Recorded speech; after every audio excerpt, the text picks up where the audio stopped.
Elena Marie Santiago ay isang dalagang guro sa isang pampublikong paaralan sa bayan ng San Isidro, isang tahimik at luntiang bayan sa Hilagang Luzon.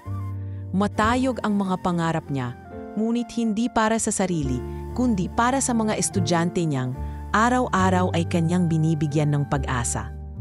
Mula sa kanyang munting inuupahang kwarto sa itaas ng karinderya ni Aling Petra, araw-araw ay sinasariwa niya ang pangarap na makatulong sa mas marami pang kabataan, higit sa kanyang makakaya.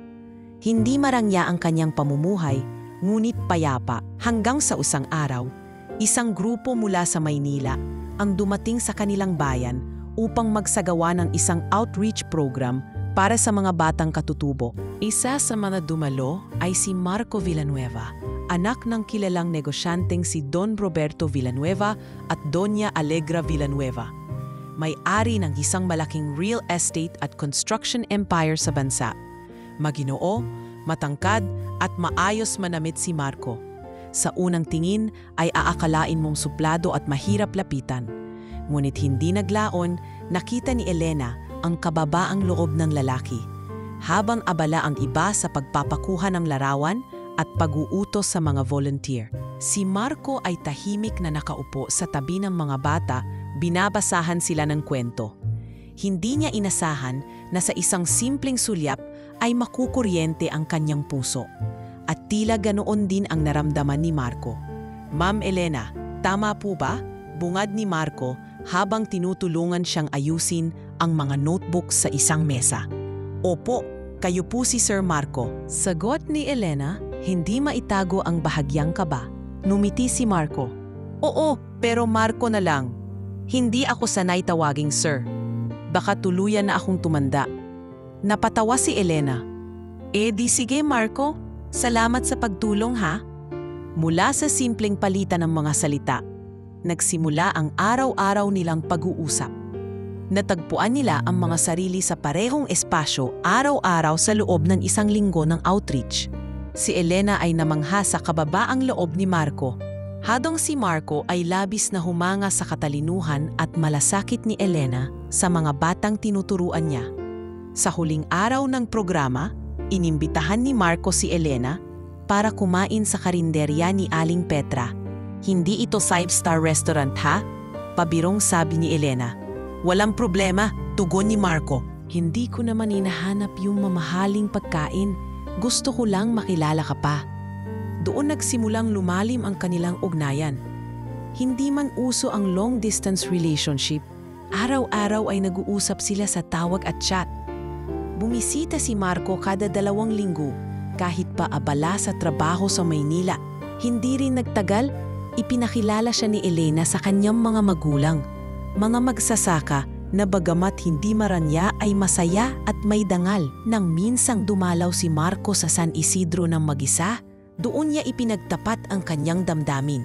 "Elena, alam kong magkaiba tayo ng mundo, pero matagal ko nang alam sa sarili kong ikaw ang gusto kong makasama habang buhay." Nagulat si Elena. Hindi niya inasahan ang mabilis na takbo ng mga bagay.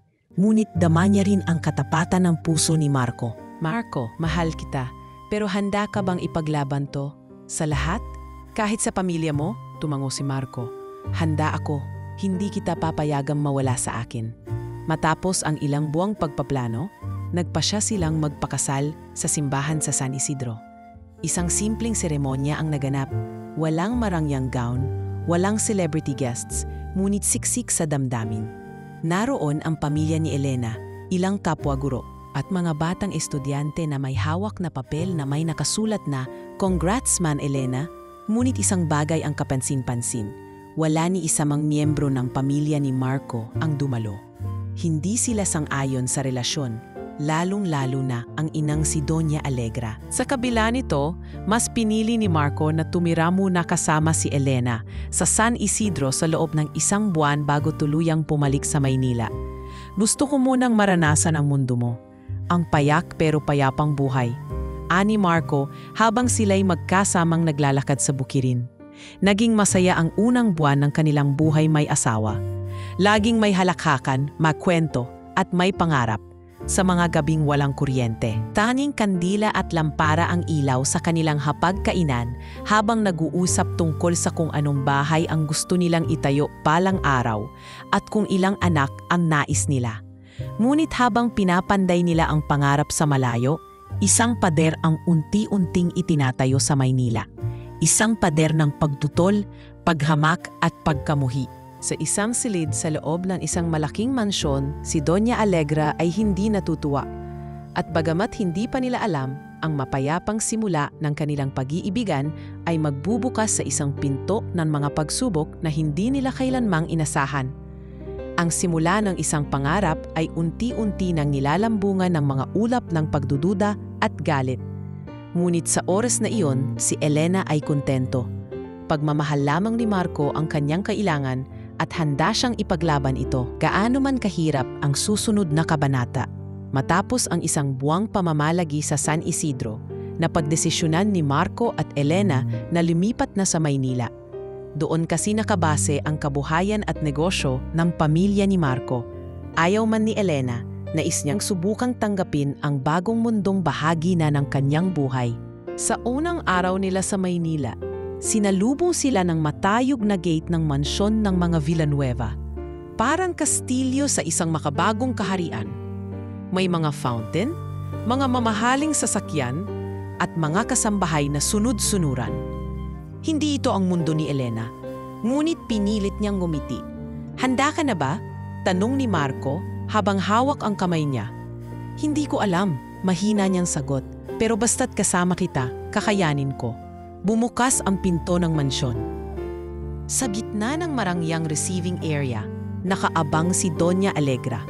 Nakasuot ng perlas, nakapulupot ang buhok at nakataas ang kilay na tila ba dumadagdag sa kanyang taas. "Elena," malamig ang tinig ni Doña Alegra. "So, ito na pala ang napili mong asawa, Marco?" Bahagyang lumunok si Elena bago sumagot. "Magandang hapon po, Doña Alegra." Guru, di ba? Pampublikong paaralan, sabay talikod at lakad palayo, hindi na hinintay ang sagot. Walang salita ang bumasek sa katahimikan habang pinakilala sila ng kasambahay sa kanilang silid. Isang kwartong malayo sa master's bedroom, malapit sa kwarter ng mga bisita. Malamig, mabango, pero walang kaluluwa. Wala man lang bakas ng bahay, kundi para lang isang kwartong ginamit sa hotel. "Nagpigil lang yon, Elena," paalo ni Marco. "Sanay lang siya sa kontrol." Pero bibigay din yon, ngunit hindi ganoon kadali. Mula nang tumira sila sa mansyon, araw-baraw ay tila lumiliit ang mundo ni Elena. Ang mga kasambahay, bagamat marespeto, ay lumalayo sa kanya. Sa bawat almusal at hapunan, palaging may sarkastikong puna si Doña Alegra. "Noong panahon ko, hindi lang basta katalinuhan ang hinahanap sa isang asawa ng negosyante. Kailangan may breeding," ani Alegra habang nakatingin kay Elena. Hindi alintana ang presensiya ng iba. Pinili ni Elena na manahimik. Sa kanyang puso, alam niyang hindi siya maaaring bumaba sa antas ng pambubuli. Ngunit kahit si Marco, na nooy madalas ay kampante at tahimik, ay tila napipilitan na lang ding dumalo sa mga forum, business meetings, at events na iniiwasan nilang sabay puntahan. Dumating ang isang araw na may bisita silang diplomat mula sa Singapore. Ginawa ito ni Doña Alegra bilang isang charity dinner sa hindi siya sanay sa high society conversation. "Baka ma-mispronounce pa ang hors d'oeuvre," tugon ni Alegra na may sarkastikong ngiti. "Hindi siya laruan para ikahiya mo, Ma. Pero isa rin siyang hindi mo dapat ipilit sa mundong hindi siya nababagay. Baka nakakalimutan mo, hindi ka ordinaryong tao." Hindi na sumagot si Marco. Nagpasya siyang tumuloy sa event at sinabihan si Elena na magpahinga na lang muna.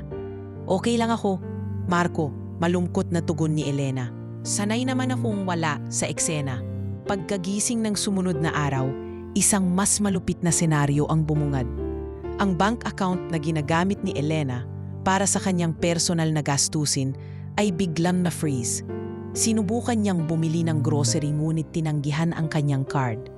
"Tatawag ako sa bangko," ani Marco pagka-uwi. Ngunit lumipas ang 3 araw at hindi pa rin naayos ang problema.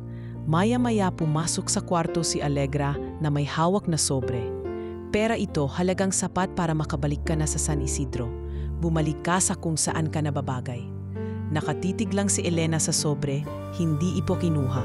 Ayoko ng pera mo, hindi ako nabibili. Tumalikod si Elena, ngunit hindi pa siya nakakalayo, ay humabol pa ang boses ni Allegra. Ako mismo ang gagawa ng paraan para mawala ka sa bahay na to. Ang mga salitang iyon ay paulit-ulit na umalingaw-ngaw sa isip ni Elena sa mga sumunod na gabi. Unti-unti, tila nawawala ang espasyo niya sa buhay ni Marco. Hindi na siya kasamang uma-attend ng meetings. Hindi na siya inaanyayahan sa mga handaan. At sa mismong bahay na iyon, parang isa na lamang siyang multo. Sa isang dinner ng pamilya, pinatabi siya ni Marco sa dulo ng mesa, malayo sa kanya. Halos hindi sila magkausap buong gabi. Nang matapos ang hapunan, nilapitan niya si Marco sa kwarto nito. Marco, ano ba talaga ako sa'yo? Tahimik ang lalaki, napakamot sa sentido. Elena, minsan iniisip ko baka nga hindi ka handa sa mundong to. Ayoko mang sabihin, pero baka totoo ang sinasabi ni Mama. Baka mali tayo. Napaluhod si Elena, hindi sa harap ni Marco, kundi sa loob ng sarili niyang puso. Ang lalaking dating kanyang sinandalan, ngayon ay isang estrangherong walang lakas ng loob na panindigan siya. Hindi na niya kailangang tanungin pa kung ano ang kinabukasan nila dahil unti-unti ang kinabukasan ay kinukuhang piraso-piraso sa kanyang mga palad. At sa unang pagkakataon sa kanilang kasal, nakatulog si Elena ng mag-isa sa silid, nakaharap sa dingding, habang sa labas ay tila mas malamig ang mundo kaysa sa aircon na bumubugso ng hangin sa mansyon ng mga Villanueva. Lumipas ang ilang buwan, mula nang tuluyang maputol ang komunikasyon ni Elena kay Marco sa paraan ng dati nilang pagsasama. Hindi man sila opisyal na naghiwalay, parang unti-unti na siyang nawawala sa buhay nito. Bawat gabi, si Marco ay nauwi na sa pag-uwi ng 10 oras ng gabi, lasing o pagod, habang si Elena ay naghihintay na lang ng sapilitang katahimikan sa isang malamig na kwarto. Isang gabi, habang bitbit ni Elena ang tray ng hapunan para kay Marco, nasalubong niya si Doña Allegra sa pasilyo. "Huwag mo na yang sayangin, hindi uuwi si Marco, nasa Tagaytay sila ng mga kanegosyo niya," malamig na sabi ni Allegra, habang sinisip-sip ang wine glass na hawak. Hindi man lang siya nagsabi, mahinang bulong ni Elena. "Bakit ka nga ba aasahan pang sabihan, ikaw ba'y mahalaga pa sa kaniya?" Tugunan matanda, sabay talikod. Sa kanyang pagtindig sa pagiging asawa, nanatiling matatag si Elena.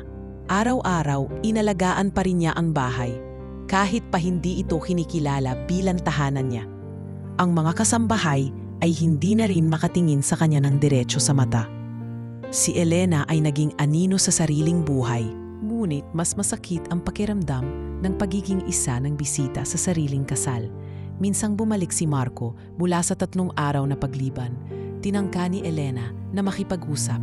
"Marco, pwede ba tayong mag-usap ng maayos? Kahit isang saglit lang." Napailing ang lalaki, halatang ayaw maabala. "Elena, pagod ako. Hindi mo ba pwedeng ipagpaliban yan?" "Palagi ming sinasabi yan, Marco. Hindi mo ba napapansin? Hindi na tayo nag-uusap. Hindi na tayo mag-asawa." Nangingingid ang boses ni Elena. Tumigil si Marco at tiningnan siya saglit. "Huwag mo akong pilitin na maging asawa sa paraang gusto mong ikahon ako. Busy ako.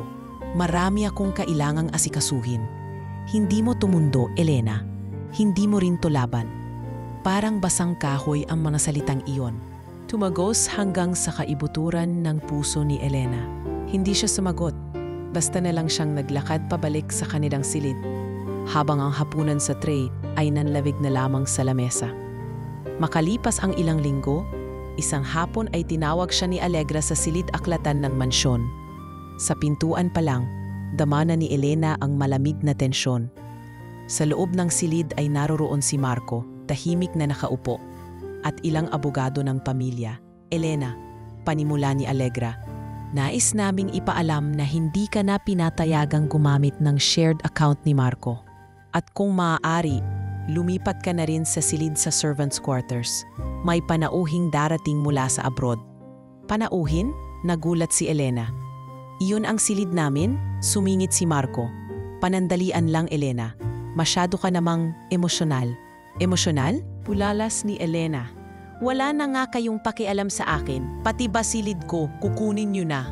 Tahimik lang si Allegra, ngunit ang ngiti sa kanyang labi ay tila isang patalim na idinidiin sa dibdib ni Elena. Hindi kita mapipilit, Elena, pero wag mo akong subukan talabanin. Ang lahat ng ito, tinuro niya ang paligid, ay sa pamilya ko. Pwede kang lumayas o manatili dito ng tahimik.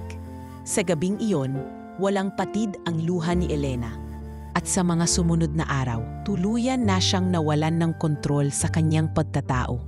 Ang damit niya ay ipinatapon sa isang storage room. Ang kanyang mga libro at kagamitan ay isinilid sa kahon. Si Marco, na dati niyang karamay at karag-karag sa buhay, ay hindi na muling lumapit sa kanya. Isang araw, isang agugado ng pamilya ang dumating para pirmahan umano ni Elena ang ilang update sa estate. Laking gulat niya nang mapansin sa dokumento ang mga termino ng waiver sa karapatan niya sa kumpanya ng pamilya. Tumanggi siyang pirmahan. Mula noon, lalong tumindi ang pressure. Hindi na siya pinapayagang lumabas ng bahay nang walang kasamang bodyguard. Lahat ng tawag niya ay sinasala ng tasambahay. Ang kanyang cellphone ay biglang hindi na gumagana. Sa kalagitnaan ng lahat ng ito, naramdaman ni Elena ang lumalalim na lungkot at pagkalugmok.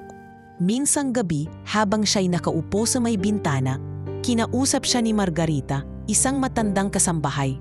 Ma'am Elena, hindi ako dapat nagsasalita, pero mag-ingat po kayo. Naririnig ko ang usapan nila. Parang may mas malalim pa pong plano si Doña Allegra. Nanlamig si Elena. Anong klaseng plano? Umiling lang si Margarita.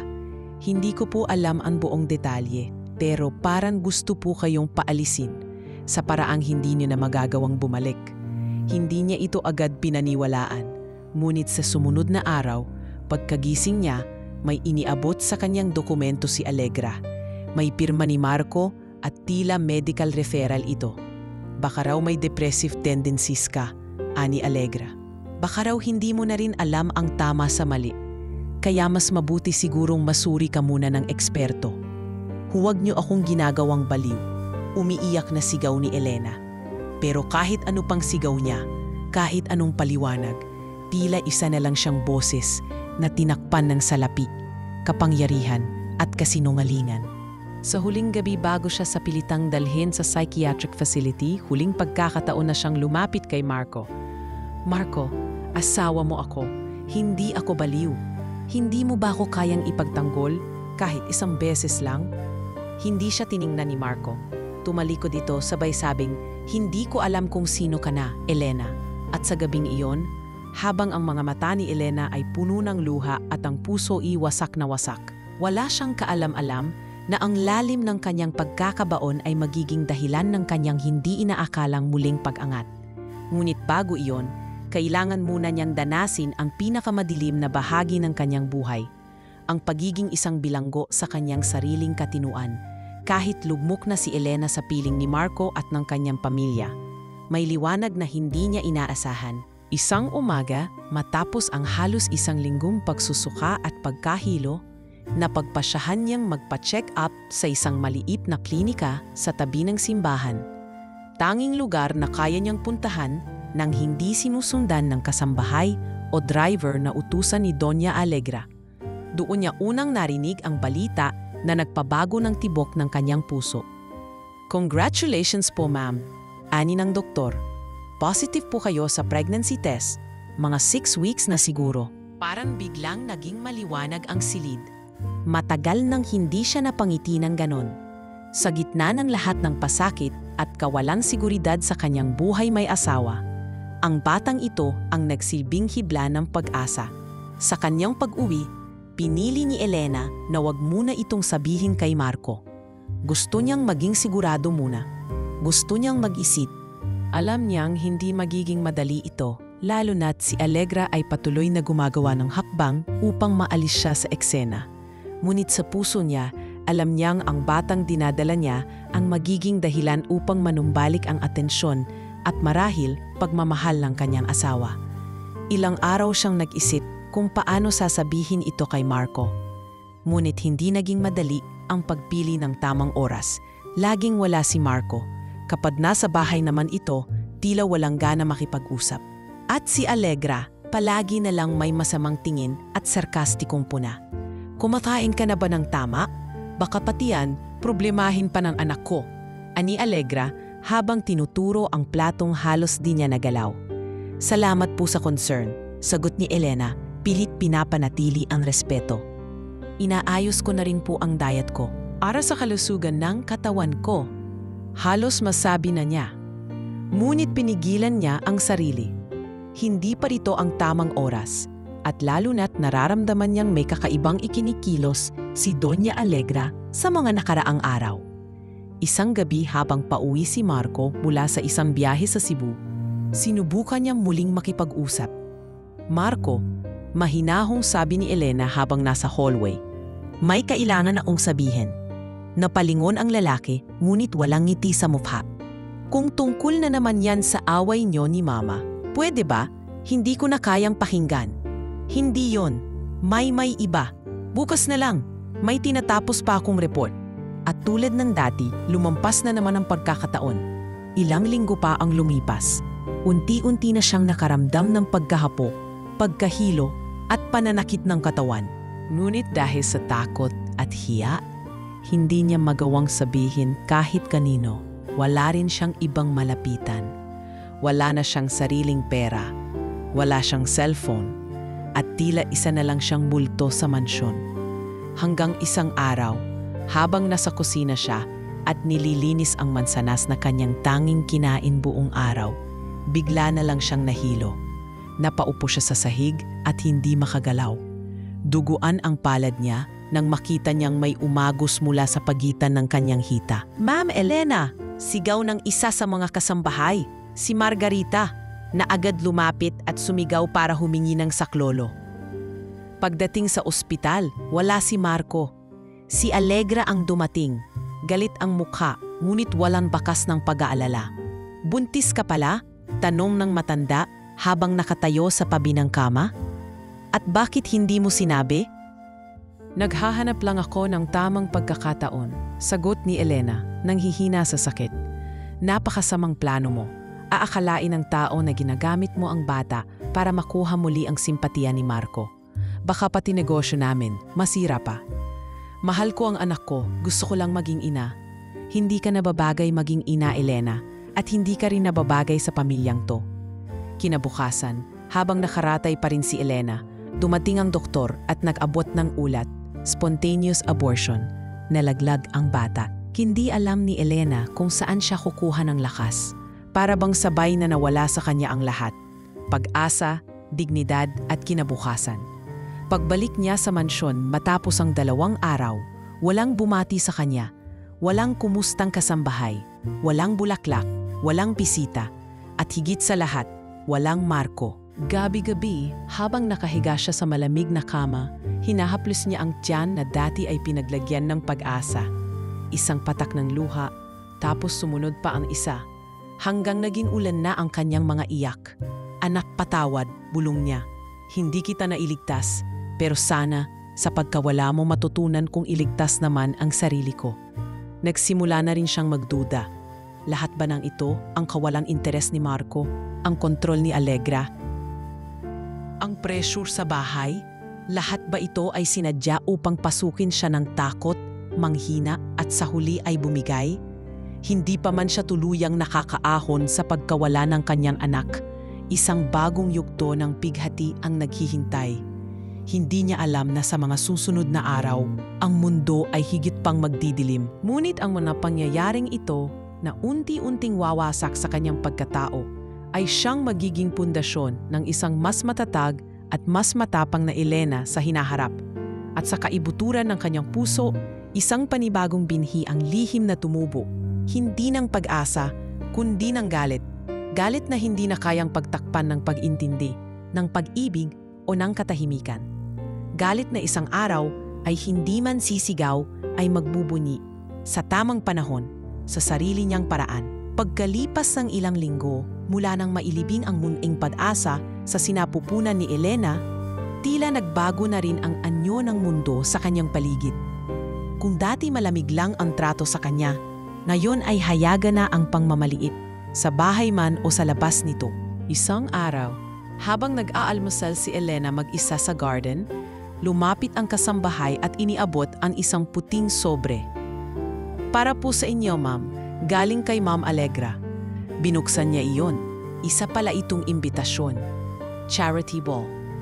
Villanueva Foundation Annual Gala, isang okasyong taon-taong ginagawa ng pamilya bilang front ng kanilang benevolence sa publiko. Ang sorpresa, nakasulat sa dulo ng sulat na siya ang special guest ng gabi. Naguluhan si Elena. Hindi siya kailanman isinama sa mga ganitong event. Hindi rin siya mahilig sa mga ball at charity dinner. Pero sa isang sulok ng kanyang puso, umaasa siyang ito na ang simula ng pagtanggap sa kanya. Marahil, sa wakas tanggap na siya ni Doña Allegra sa publiko bilang asawa ni Marco. Lumapit siya kay Marco kinagabihan. Hawak ang imbitasyon. Inimbitahan ako ng mama mo sa ball. Saglit lang tumingin si Marco. Parang nabigla. Talaga? Hindi niya nabanggit. Pero kung gusto mong sumama, siguro ayos lang. Ikaw ba? Sasama ka ba? Tumango si Marco, ngunit malamig pa rin ang kanyang tinig. Obligado ako. At dumating ang gabi ng ball. Isinusuot ni Elena ang kanyang simpleng navy blue na bestida. Hindi ito kasing elegante ng iba, ngunit maayos, disente at bagay sa kanya. Kiniram niya ang isang pares ng hikaw mula kay Margarita. Maaga silang dumating sa ballroom ng isang mamahaling hotel sa Makati. Doon niya agad naramdaman ang tensyon. Ang mga mata ng mga bisita ay sabay-sabay na lumingon sa kanya, tila sinusukat siya mula ulo hanggang paa. Nang ipahayag ng host ang pagdating ni Marco Villanueva at ang asawa nitong si Elena, hindi gaanyong tumunog ang palakpakan. Naglakad sila patungo sa harapang mesa. Ngunit laking gulat ni Elena nang bigla siyang tinawag ni Doña Allegra sa entablado. Ladies and gentlemen, Ani Allegra, hawak ang mikropono. Ngayong gabi, nais kong ipakilala sa inyo ang isang espesyal na babae. Isang mahalagang bahagi ng aming pamilya, si Elena Santiago Villanueva. Pilit ang ngiti ni Elena habang umaakyat sa entablado. Hindi niya alam kung ano ang sasabihin. Tumitig siya kay Marco pero abala ito sa pagtingin sa telepono. Tumango lang. Habang nakatayo sa gitna, biglang nagbago ang tono ni Doña Allegra. Alam niyo ba, panimula ng matanda, na minsang may mga taong pinipilit ipasok ang sarili nila sa mundong hindi nila kayang sakyan? Ngunit bilang Villanueva, kami may malawak na puso. Ina-extend namin ang kamay kahit sa mga nangangailangan ng gabay, kahit pa ang ilan sa kanila ay may pinagdadaanan. Tila may bumagsak sa dibdib ni Elena. Ang sumunod na sinabi ni Allegra ay tila punyal na itinusok sa kanyang pagkatao. Pagbigyan natin siya, hindi madaling mabuhay na may emotional instability. Diba, Elena? Tumawa ang ilan sa audience habang ang iba ay nanahimik sa hiya para sa kanya. Si Elena ay nakatayo lamang, namumutla, nanginginig. Hindi niya alam kung lalabas na lang ba siya o uupo ulit. Walang nagsalita. Maging si Marco ay hindi tumayo para ipagtanggol siya. Parang wala siyang halaga. Parang isang eksenang sinadyang iharap para siya'y mapahiya. Pagka-uwi nila sa bahay, hindi na siya nagsalita. Taimtim siyang naghubad ng sapatos at dumiretso sa silid. Sumunod si Marco makalipas ang ilang minuto. Elena, wala kang sinabi, Marco. Mahina niyang tugon. Hindi tumitingin. Hindi ko alam na ganon ang sasabihin ni Mama. Hindi ko yon kinontrol. Pero hindi mo rin ako ipinagtanggol. Tahimik si Marco. Pasensya na. Hindi ko kailangan ng pasensya. Kailangan ko ng respeto. Sa sumunod na mga araw, naging sentro ng tsismis sa social circle ng pamilya Villanueva ang nangyari sa gala. May mga social media post pa na nagsasabing may kakaiba raw talaga sa asawa ni Marco, habang may ilang artikulo sa mga online tabloid ang nagtutulak sa issue ng mental instability. Naramdaman ni Elena na hindi lang siya tinanggalan ng dignidad. Unti-unti na rin siyang pinapalabas na may diferensya. Kahit wala siyang kinakausap, nararamdaman niya ang mga bulungan. Lahat ng mata tila laging nakatutok sa kanya. Nagbabantay, naghahanap ng butas, naghihintay ng pagkakamali. Dahil sa tindi ng stress at kahihiyan, napabayaan niya ang sarili. Nahirapan siyang kumain. Bihira siyang lumabas ng silid. Madalas ay nakaupo lang siya sa gilid ng kama, nakatingin sa sahig, habang hawak-hawak ang lumang ultrasound photo ng bata niyang hindi na niya makikita pa. Kahit ang katawan niya ay sumuko, isang araw ay tuluyang nanghina si Elena sa harap ng salamin. Namatay ang dating sigla sa kanyang mga mata. Ang babaeng minsang puno ng damdamin, danggal at tapang ay unti-unting winasak ng tahimik na abuso. Ang pangyayaring iyon sa charity gala ang naging simula ng mas matinding pagguho ng kanyang pagkatao. Hindi na lamang basta malamig ang trato sa kanya. Ginawa na siyang isang bukas na target, isang kahihiyan sa mata ng elitista nilang mundo. Ngunit sa kabila ng lahat, may nanatiling isang maliit na bahagi sa puso ni Elena na hindi pa sumusuko. Isang hiblang pilit pa ring kumakapit. Isang bulong sa kanyang loob na nagsasabing hindi dito nagtatapos ang kanyang kwento. At habang pinagmamasdan niya ang sarili sa salamin, payat, maputla at wasak, napangiwi siya, hindi sa galit sa sarili, kundi sa tahimik na pasya. Balang araw, babangon ako, at sa pagbabalik ko, ako na ang magpapahiya sa inyo. Makalipas ang ilang linggong matapos ang iskandalosong gabi ng charity gala, naging mas tahimik, mas mapanlinlang ang kilos ng paligid kay Elena. Hindi na siya basta-basta binabastos, hindi na siya pinagtatawanan ng lantaran. Ngunit dama niya, parang alon ng lamig sa ilalim ng balat, na may binubuong plano ang pamilya laban sa kanya. Ang katahimikang ito ay mas nakakatakot pa kaysa sa lantad na panghamak. Si Marco, sa kabila ng lahat, ay naging mas madalang na makita sa bahay. Kapag dumadating, hating gabi na. Kapag nag-aalmusal si Elena, wala na siya. Ang mga usapan nilang mag-asawa ay nawala sa simpleng kamusta at may kailangan ka ba, hanggang sa tuluyang wala na. Nagiging estranghero na siya sa piling ng lalaking minsang nangakong ipaglalaban siya. Isang hapon, matapos ang muling pagkatanggi ni Marco sa kanyang hiling na lumabas para lang makalanghap ng hangin at makapagsimba, lumapit si Doña Alegra sa kanyang silid. Nakasuot ng mapusyaw na kulay abong bestida ang matanda. May hawak na maliit na folder. Elena, malamig nitong panimula. Alam kong mahirap ang pinagdadaanan mo. Naintindihan ko ang sakit ng pagkawala mo ng anak. Biglang tumaas ang kilay ni Elena. Naintindihan? Ikaw?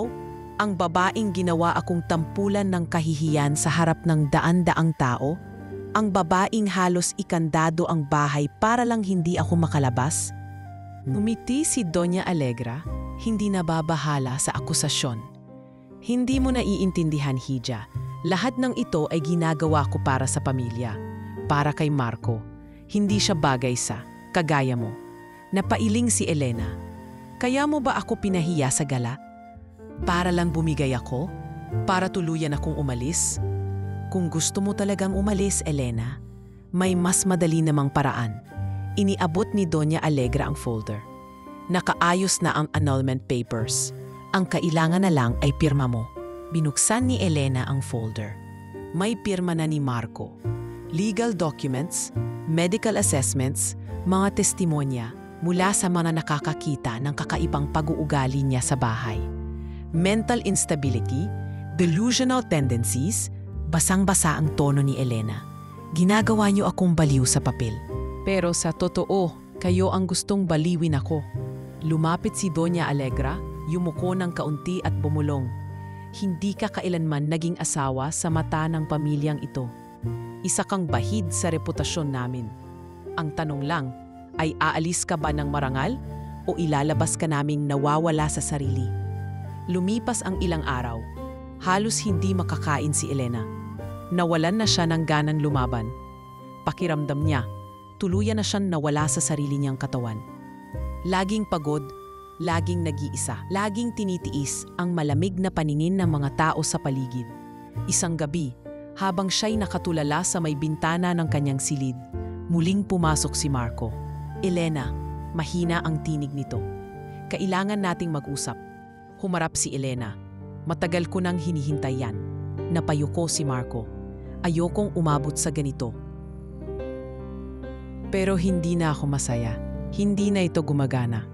Lahat tayo nasasaktan. Hindi ito basta relasyon, Marco. Asawa mo ako at hindi lang basta nasasaktan ang nararamdaman ko.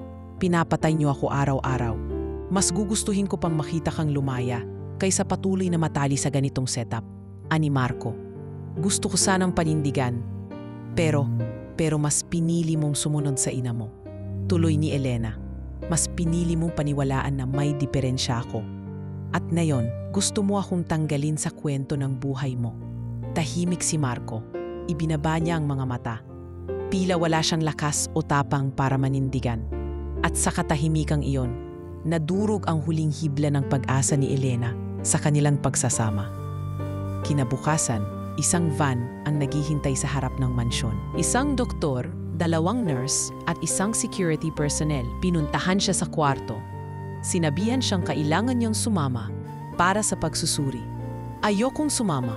Wala akong sakit, mariing sabi ni Elena. Lumapit si Marco pero hindi makatingin ng diretsyo. Pansamantala lang to, Elena. Para lang maayos ang lahat. Ma-assess ka. Masama lang ba ang loob ko at nasaktan ako? Baliw na agad ako. Umiiyak na tanong niya. Hindi ba't normal lang to? Lahat ng tao nasasaktan. Marco, tao pa rin ako. Ngunit hindi siya pinakinggan. Sa harap ng kanyang sariling asawa, dinala siya laban sa kanyang kagustuhan. Tinakpan siya ng kumot ng isang nurse. Parang nawala siyang dangal. Parang isang kriminal. Ang huling nakita niya bago umandar ang van ay si Doña Alegra, nakatayo sa itaas ng hagdan, may ngiting tagumpay sa mga labi. Pagdating sa mental facility, pinirmahan siya bilang voluntary admission, gamit ang pirma ni Marco na sinang-ayunan ng peking report ng isang psychiatrist na di umano'y matagal nang nakakakita sa kanya. Ang silid ay may puting dingding, malamig, walang bintana. Ang ilaw ay laging bukas. Araw-araw, pinapainom siya ng gamot na nagpapahina sa kanyang katawan at isipan.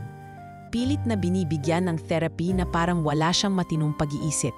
Walang pwedeng bumisita maliban sa mga taong aprobado ng pamilya Villanueva. Wala siyang koneksyon sa labas. Wala siyang cellphone. Wala siyang kausap. Sa bawat araw na lumilipas, unti-unti siyang nawawala sa sarili. Ngunit sa pinaaloob ng kanyang katahimikan, may nabubuhay. Sa ilalim ng gamot, sa ilalim ng pang-aapi, sa likod ng pader ng pagkakakulong, may umuusbing na bagong Elena. Hindi pa siya handang lumaban. Ngunit natututo na siya kung paano.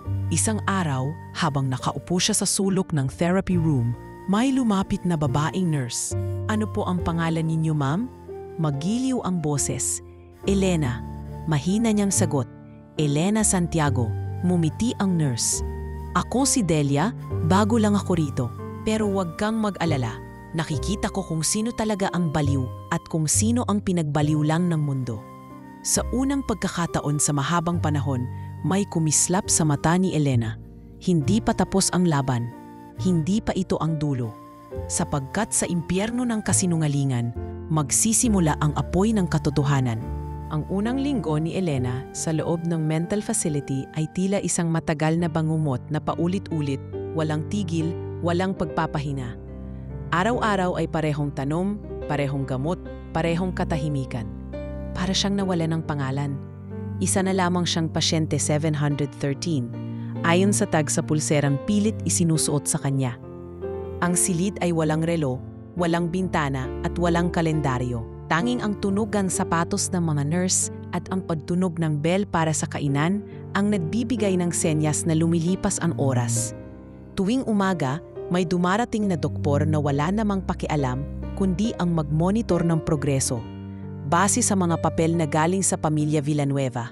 Ang mga gamot na ipinapainom sa kanya, gamot na nagpapalabo ng kanyang isipan at nagpapahina ng kanyang katawan, ay sa pilitang ibinibigay. Sa simula, pilit niyang tinatanggihan. Pero pagkatapos ng 3 araw na sunod-sunod siyang tinali sa kama at pinainom gamit ang tubo, unti-unti na lang niyang nilunok ito. Hindi dahil sa pagsuko, kundi para makapag-ipon ng lakas at magmasid. Kapag nilalabanan mo sila, lalo kang isinasalang.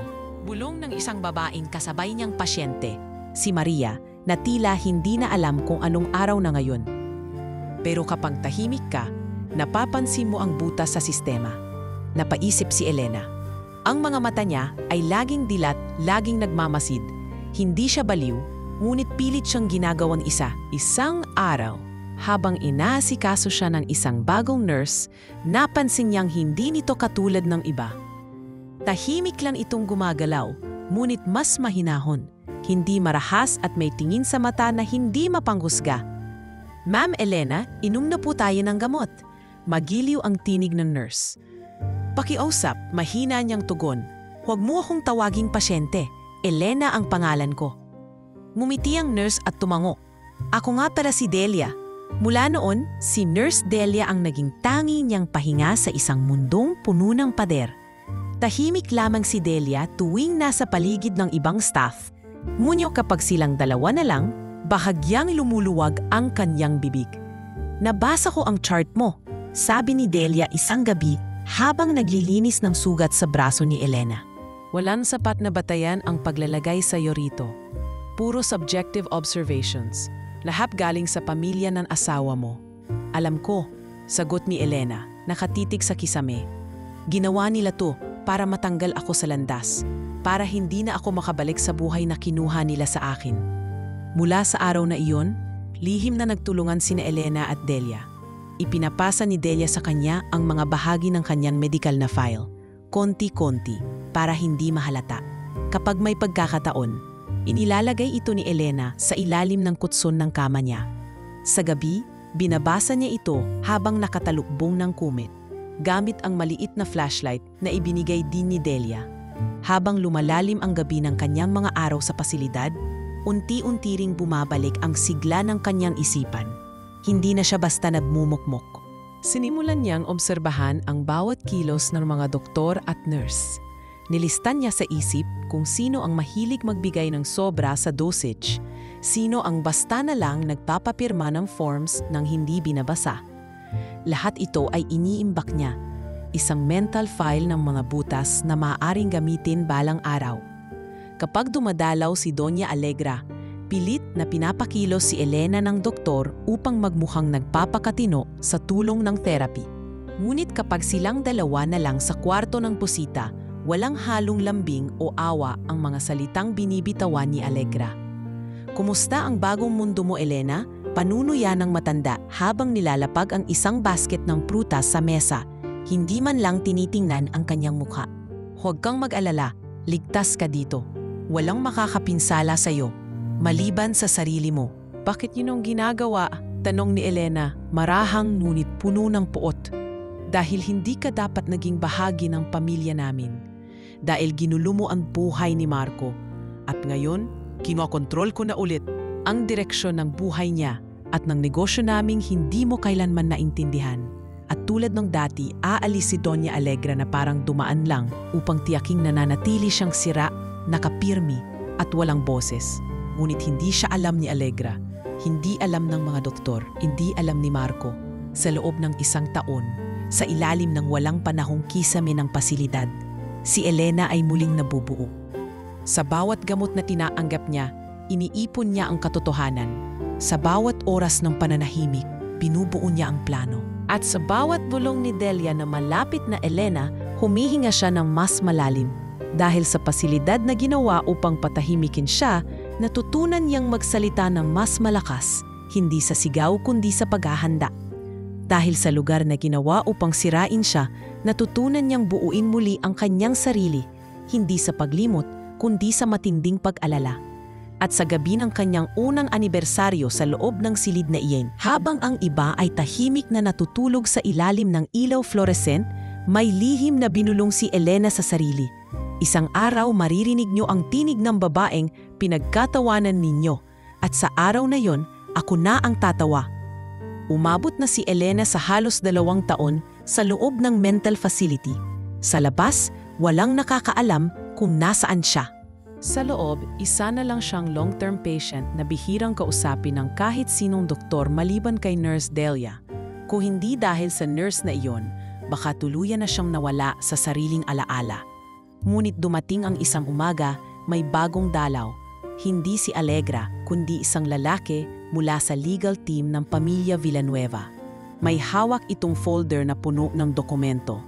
Pinatawag si Elena sa conference room ng ospital, isang lugar na bihira niyang napuntahan. Pag-upo niya sa harap ng mesa, iniabot agad ng abogado ang mga papeles. May pirma ni Marco, may logo ng korte, at may titulong sa itaas, Declaration of Nullity of Marriage. Yalang pa sa kalye, walang paalala. Isang tuwid na sandata ang ibinagsak sa kanyang dibdib. Pinawalang bisa na ang pasal ninyo ni Ginoong Villanueva.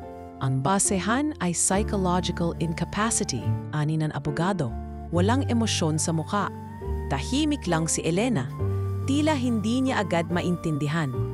Tumitigid siya sa papel, parang isang lihim na sinadya talagang itago sa kanya. Papaano nangyari ito? Garalgal ang boses niya. Ayon sa record, hindi ka na tumutugon sa mga legal na komunikasyon. At base sa mga medical records na isinumite ng pamilya na nagmula dito mismo sa pasilidad, lumabas na ikaw ay hindi mentally fit sa panahon ng inyong kasal. Ang pahayag na iyon ang pinaniwalaan ng korte. Peke yon, mariing tugon ni Elena. Peke lahat ng yon. Ma'am, tapos na ang proseso. Legal na itong desisyon. Pag-alis ng abogado, tila gumuho muli ang kanyang mundo. Ngunit sa halip na panibagong pagkawasak, isang bagong damdamin ang gumusbong. Galit na galit na galit. Hindi na lang ito para sa pagkawala ng asawa o ng anak, kundi sa mismong pagkakait sa kanya ng kanyang pagkatao. Tinanggalan siya ng boses, tinanggalan siya ng karapatang umalma, at ngayong tuluyan na siyang binura sa papel, para bang tinataka na siyang wala. Kinagabihan, kinausap niya si Delia. Habang naglilinis ng kanyang pilat sa braso mula sa isang minor restraint incident noong nakaraang buwan, mahina niyang ibinulong ang galit. Tapos na raw ang kasal ko. Tapos na raw ang karapatan ko. Pero hindi pa tapos ang akin. Nagulat si Delia, ngunit hindi na rin ito nagtaka. Akala nila, panalo na sila. Pero may ebidensya ka na, may oras pa, may lakas ka pa. Lalaban ako, sambit ni Elena. Hindi na umiiyak, kundi tila may apoy sa boses. Sa mga susunod na linggo, lihim na tinulungan siya ni Delia na mailabas sa pasilidad ang kopya ng kanyang mga tunay na medical record. Hindi ang mga binagong bersyon ng pamilya Villanueva, kundi ang mga orihinal na assessment bago pa siya sa pilitang pinainom ng gamot. Ipinadala ito sa isang dati niyang kakilalang abogado sa San Isidro na minsang humanga sa kanyang prinsipyo bilang guro. Pinagsama rin ni Delia ang ilang internal memo ng ospital na nagpapatunay ng mga unethical practices, kasama na ang pagdadala kay Elena bilang voluntary patient ng walang tamang proseso. Habang lumalalim ang gabi, pinag-aaralan na ni Elena ang bawat dokumento, bawat entry, bawat pirma. Ang dating guro sa probinsya na nagtuturo ng kasaysayan at etika, ngayoy nagsusuri ng batas at pang-aapi.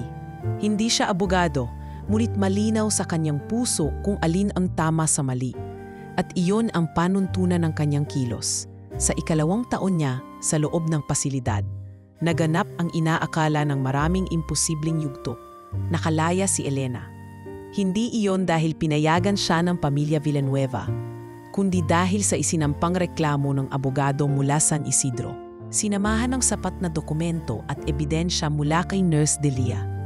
Isang judge mula sa Laguna ang naglabas ng order for immediate discharge habang sinisiyasat ang mga irregularidad ng kanyang pagkaka-admit. Nang lumabas siya ng pasilidad, wala siyang dala kundi isang lumang bag, isang envelope ng papeles, at ang matinding apoy sa kanyang puso. Wala siyang pamilya sa Maynila. Wala siyang kayamanan. Wala siyang pangalan. Ngunit meron siyang malinaw na misyon, ang ipaglaban ang katotohanang tinaksilan. Makalipas ang ilang linggo, habang pansamantalang nakikituloy sa tahanan ni Delia sa Quezon Province, isang email ang dumating. Subject line, Engagement Announcement, Marco Villanueva and Cassandra Lo. Binuksan niya ito. Larawan ng isang marangyang engrandeng salusalo. Si Marco nakangiti sa tabi ng isang babae na mula sa pamilyang kilala sa real estate sa Singapore. Babaeng ipinalit sa kanya, ayon sa mga chismis, ay anak ng isa sa mga malalaking foreign investors ng kumpanya ng Villanueva. Wala man lang konsiderasyon, ani Delia habang nakatingin sa screen. Wala bang kahit hiya? Wala na silang pakialam sa akin, Delia. Malamig na sagot ni Elena. Sa paningin nila, wala na akong halaga. Pero mali sila. Kasi hindi ako ang uri ng babaeng tuluyang nawawala. Ako ang uri ng babaeng bumabalik. At sa mga sumunod na buwan, sa tulong ng ilang koneksyon ni Delia at ilang mga taong naniniwala sa kanya, pumasok si Elena bilang volunteer sa isang legal aid group sa Quezon. Tahimik lang siya, nag-aayos ng dokumento, nagko-coordinate ng hearing schedules. Ngunit sa gabi, nag-aaral siya ng batas, nagbabasa ng Supreme Court rulings, nagsusulat ng journal ng lahat ng nangyari sa kanya. Nagsimula na siyang mag-ipon ng pangalan ng mga taong may kinalaman sa kanyang pagkakakulong. Mga doktor, mga abogado, mga kasabwat sa ospital, pati na rin ang business associates ng pamilya Villanueva. Isa-isang binabalikan sa kanyang tana. Isa-isang inililista. Hindi pa siya handa noon, pero ngayon, si Elena ay hindi na ang dating Elena. At habang nakatayo siya sa harap ng maliit na salamin sa silid ni Delia, suot ang puting blusang minsan na ring ginamit ng isang abogadang volunteer. Bumulong siya sa sarili. Hindi ako baliw. At hindi ako ang nawala. Kayo ang mawawala. Sa sarili ninyong mga kasinungalingan. Ang tunay na digmaan ay magsisimula pa lang. Hindi matatawag na simpleng kalayaan ang pagkakalabas ni Elena mula sa mental facility. Oo, wala na siya sa loob ng 4 na puting pader. Wala na ang mapanlinlang na gamot. At wala na ang panghuhusga ng mga doktor at tagabantay. Ngunit ang sugat ng mga taon, ang mga alaala ng pagkawala at ang lalim ng kasinungalingan ay nananatili sa kanyang katawan at isipan. Hindi basta maaalis ng discharge order. Ngayon pa lang magsisimula ang tokoomong laban. Paalala ni Delia habang tinutulungan siyang ayusin ang lumang bag na tanging pag-aari niyang naipon sa pasilidad. Tahimik lang si Elena. Hawak-hawak ang envelope ng mga dokumentong pinaghirapan nilang ipunin. Mga papel na hindi lang patunay ng kanyang pagkatao, kundi mga armas ng katotohanan na itinago sa kanya ng matagal. Hindi ako pwedeng bumalik sa San Isidro, ani Elena habang nakaupo sa passenger seat ng sasakyan ni Delia. Lahat doon, alam ang nangyari. Ayokong kaawaan. Saan mo gusto magsimula? Tanong ni Delia. Sa lugar na walang may alam sa akin. Isang lugar kung saan hindi ako yung baliw na asawa ng milyonaryo. At doon nagsimula ang tahimik niyang pagtatakas, hindi mula sa lugar, kundi mula sa nakaraan. Sa tulong ng isang abogadong kaibigan ni Delia na nagtatrabaho sa isang legal office sa Batangas, nakapasok si Elena bilang assistant. Nagpakilala siya bilang Ana Navarro, isang babaeng galing sa probinsya, may kaunting legal background at nangangailangan ng pansamantalang kabuhayan. Hindi mo kailangang mag-imbento ng buong kwento, paalala ni Delia. Sabihin mo lang ang totoo na kailangan nilang malaman. Hindi siya nagpakilala bilang biktima. Hindi rin siya umarte bilang isang trahedyang naglalakad. Sa bagong lugar, si Ana Navarro ay tahimik, masipag at matalim. Mahilig magbasa ng mga case files, mabilis magproseso ng dokumento at bihasa sa detalye. Sa tuwing may bagong kliyente, tahimik lang siyang nasa sulok. Pero palaging alam ang mga legal loopholes na pwedeng gamitin. Tuwing gabi, matapos ang trabaho, nag-aaral siya ng accounting sa isang online course. Hindi dahil gustong maging accountant, kundi dahil gusto niyang malaman kung paanong ginagalaw ang pera ng mga kagaya ng Villanueva, pera na ginamit upang sirain siya. Sa 3 buwan niya sa Batangas, nakatanggap siya ng tawag mula kay Delia. "Ilina, may nakita akong balita. May biniling property si Marco sa BGC. Pangalan ng fiancé niya. Si Cassandra Lo." Mahina niyang sagot, hindi na nagulat. Anak ng board member ng Transglobal Holdings. Magandang target, tugon ni Delia. Ngunit hindi pa handa si Elena. Alam niyang ang tunay na paghihiganti ay hindi basta damdamin. Dapat itong planuhin. Dapat itong itayo sa pundasyon ng mga taong hindi kayang bilhin ng salapi. Kaya pinili niyang manatili muna sa ilalim ng radar. Sa loob ng 6 na buwan, inipon niya ang mga pangalan ng lahat ng posibleng makakatulong. Dating kasambahay, dating accountant ng Villanueva Group, isang dating driver na nawalan ng trabaho matapos siyang ipagtanggol noong mga unang taon nila ni Marco. Lahat sila ay inisa-isa niyang hanapin gamit ang legal network at koneksyon sa NGO ng abogadong tumanggap sa kanya. Isang gabi, habang inaayos niya ang files ng isang domestic abuse case sa opisina, nilapitan siya ng abogadong si Attorney Daria Gutierrez, isang matapang at kilalang tagapagtanggol ng kababaihan sa Batangas. "Alam mo, Ana," wika ni Attorney Daria, "ang mga mata mo, hindi yan mata ng assistant.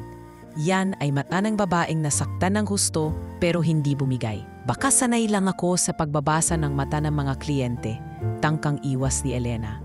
"Hindi. Alam ko ang mga mata ng may plano. Kung sakaling kailangan mo ng tulong, huwag kang mahiyang lumapit. Ang mga taong tulad mo mas dapat binibigyan ng pagkakataong marinig." Hindi sumagot si Elena. Pero sa gabiring iyon, sa kauna-unahang pagkakataon mula nang siya'y makalaya, binuksan niya ang isang blankong notebook at sinimulan ang isang listahan. Allegra Villanueva, primary abuser. Marco Villanueva, collaborator, silent killer. Dr. Armando Fajardo, falsified medical reports. Attorney Jeric Morales, nagpasa ng annulment sa korte. Eastward Medical Center, illegal detention site. Ilang pahina pa at bumuo siya ng plano. Isang maingat, tahimik at sistematikong pagbabalik. Hindi bilang si Elena Santiago ang inaping asawa, kundi bilang Ana Navarro, ang babaeng kayang gamitin ng batas para saktan ng mga gumamit nito laban sa kanya. Sa loob ng 1 taon, tuloy-tuloy ang kanyang tahimik na pagbabalik. Nakapag-ipon siya mula sa sweldo. Nakapag-enroll siya sa formal review class sa Makati. Nagbalik siya sa Maynila, hindi bilang asawa ni Marco, kundi bilang isang helper sa isang NGO na tumutulong sa mga babaeng inabuso ng mga taong may kapangyarihan. Sa kanyang bagong mundo, siya ay hindi na lang biktima. Isa na siyang saksi. Isa na siyang kasama sa paglaban. At habang patuloy niyang binubuo ang kanyang pagkatao, unti-unti na rin niyang binubuo ang refleksyon ng babaeng kailanman ay hindi nila tuluyang nabura.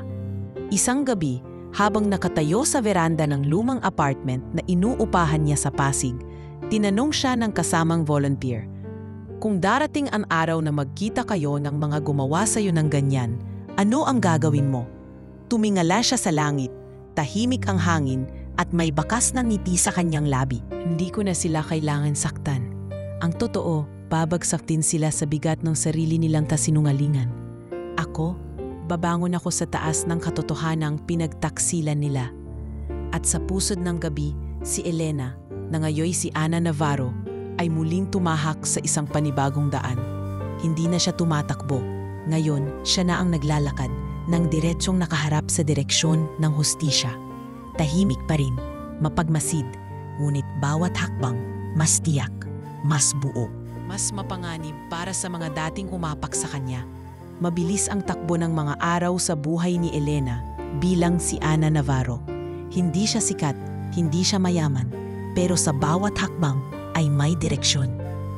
At habang mas lumalalim ang kanyang pagkalantad sa mga kaso ng kababaihang inaabuso, mas tumitibay ang desisyon niyang hindi lang bumangon para sa sarili, kundi para na rin sa iba. Isang hapon habang nag-aayos siya ng case folders sa isang maliit na opisina ng NGO sa Quezon Avenue. Napansin niya ang isang batang babae, 17 o 18 siguro. Umiiyak sa waiting area, may pasa sa mata at sugat sa labi. Lumapit siya. "Gusto mong uminom ng tubig?" Tanong niya mahinahon. Tumango ang babae. Nang makainom, tinanong ni Elena, "Anong pangalan mo?" "Grace po," mahina nitong sagot. "Sinaktan po ako ng partner ko. Wala po akong pamilya rito." Umupo si Elena sa tabi niya. Hawak ang kamay nito. Animoy isang kapatid na kailanman ay hindi niya nagkaroon. "Alam mo, Grace," wika ni Elena, "minsan akala natin wala nang ibang maniniwala sa kwento natin. Pero hindi totoo yan. Ang bawat pasa mo may pinanggalingan at bawat galit mo may karapatang marinig. Hindi mo kailangan magpaliwanag sa mundong sanay balewalain ang sakit ng babae." Tumango si Grace at sa mga mata nitong puno ng luha, nakita ni Elena ang sarili. Yung dating siya, tahimik, durog, takot. Mula sa araw na iyon, napansin siya ng mga senior attorney ng NGO. Sa bawat hearing, si Ana Navarro ang nilalapitan ng mga kliyente para sa simpleng tanong. Kapag wala ang opisyal na abogado, siya ang nag-e-explain ng terms. Minsan pa nga ay siya na rin ang gumagawa ng draft ng affidavit. Maingat, malinaw at may empatiya. "Hindi ka ba talaga abogado?" Tanong sa kanya minsan ni Attorney Luis Jeronimo, isang human rights lawyer na bagong salta mula sa Geneva. At ngayon ay isa sa mga partner ng organisasyon. Umiling si Elena, "Hindi po, pero matagal ko na pong minamasdan ang batas. At matagal na rin akong ginamit nito." Tumango si Attorney Luis, ila humahanga. "Kung di mo pa naiisip, Ana, dapat siguro subukan mong pumasok sa law school." Napangiti si Elena. "Sinasabi po yan ng mga kaibigan ko. Pero baka hindi pa panahon." "Baka panahon na," sagot ni Luis. "Baka sa galing mong humawak ng trauma, mas marami ka pang matutulungan kung may pirma na sa dulo ng pangalan mo." Sa mga sumunod na linggo, hindi siya mapakali.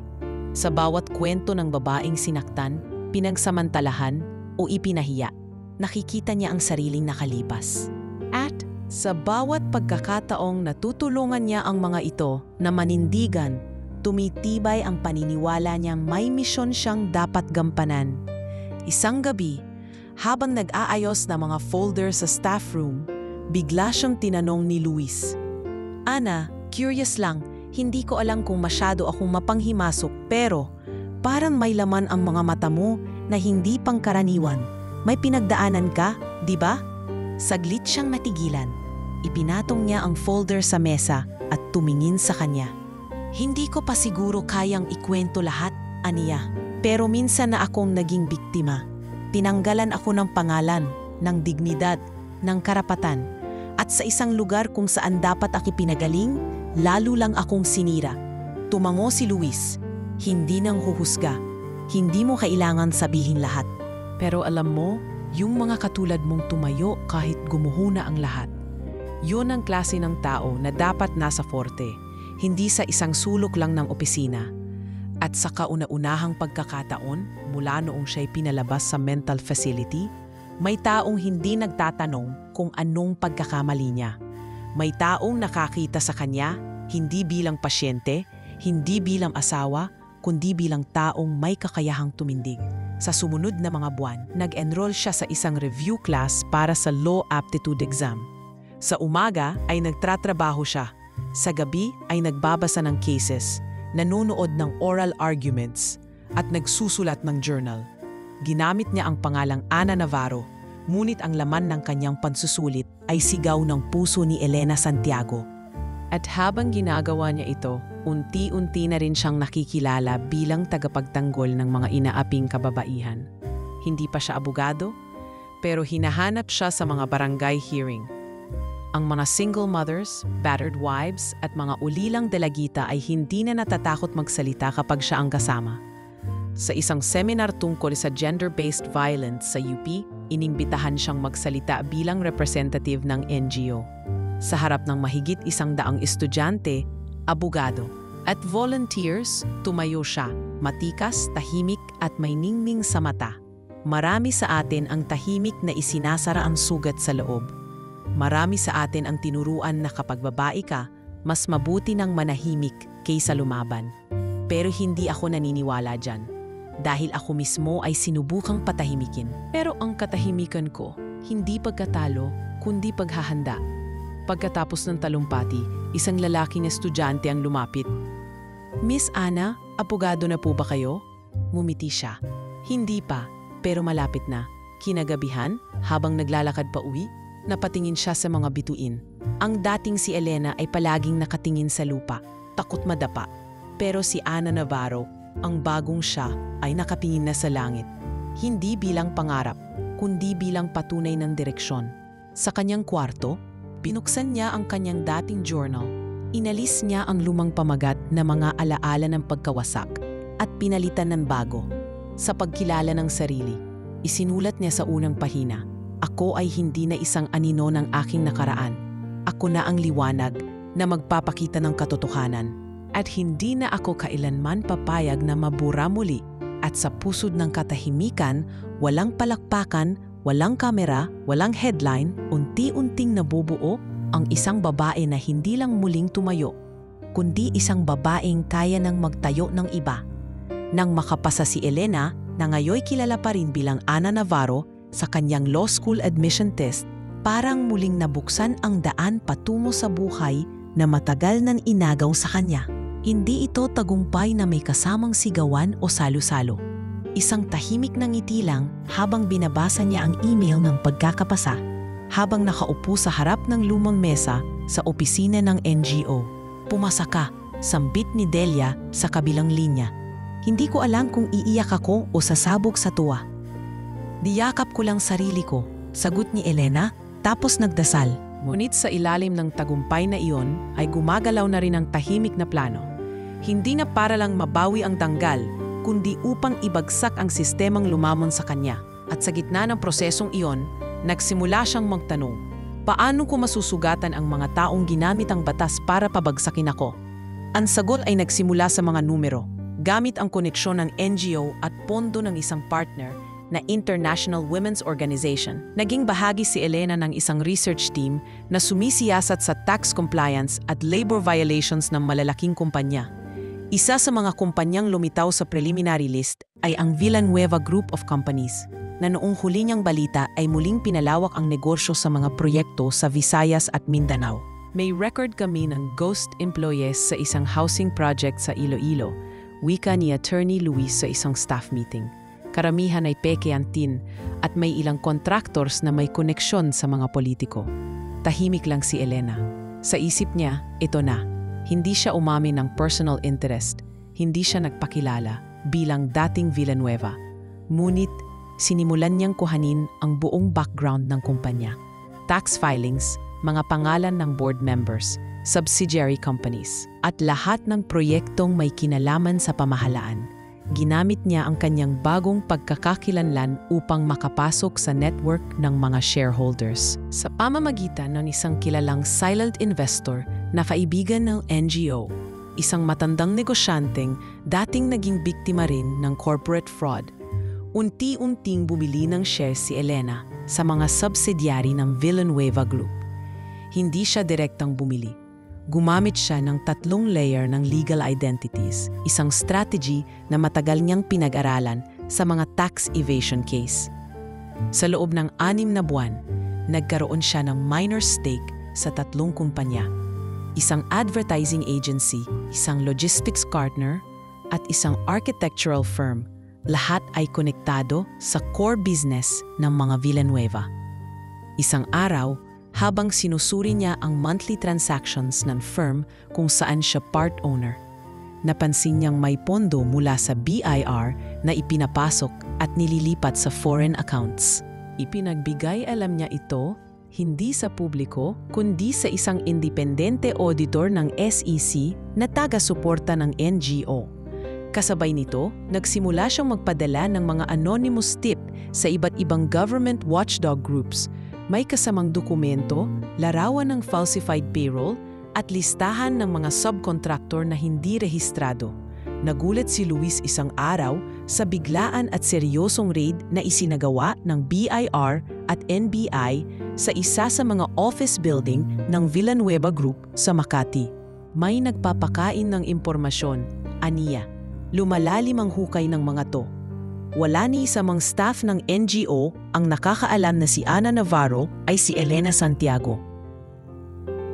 Wala ring maialam na ang impormasyong lumalabas ay galing sa dating asawa ni Marco at dating manugang ni Allegra, ang babaeng itinapon nila sa pasilidad na halos ikabaliw niya.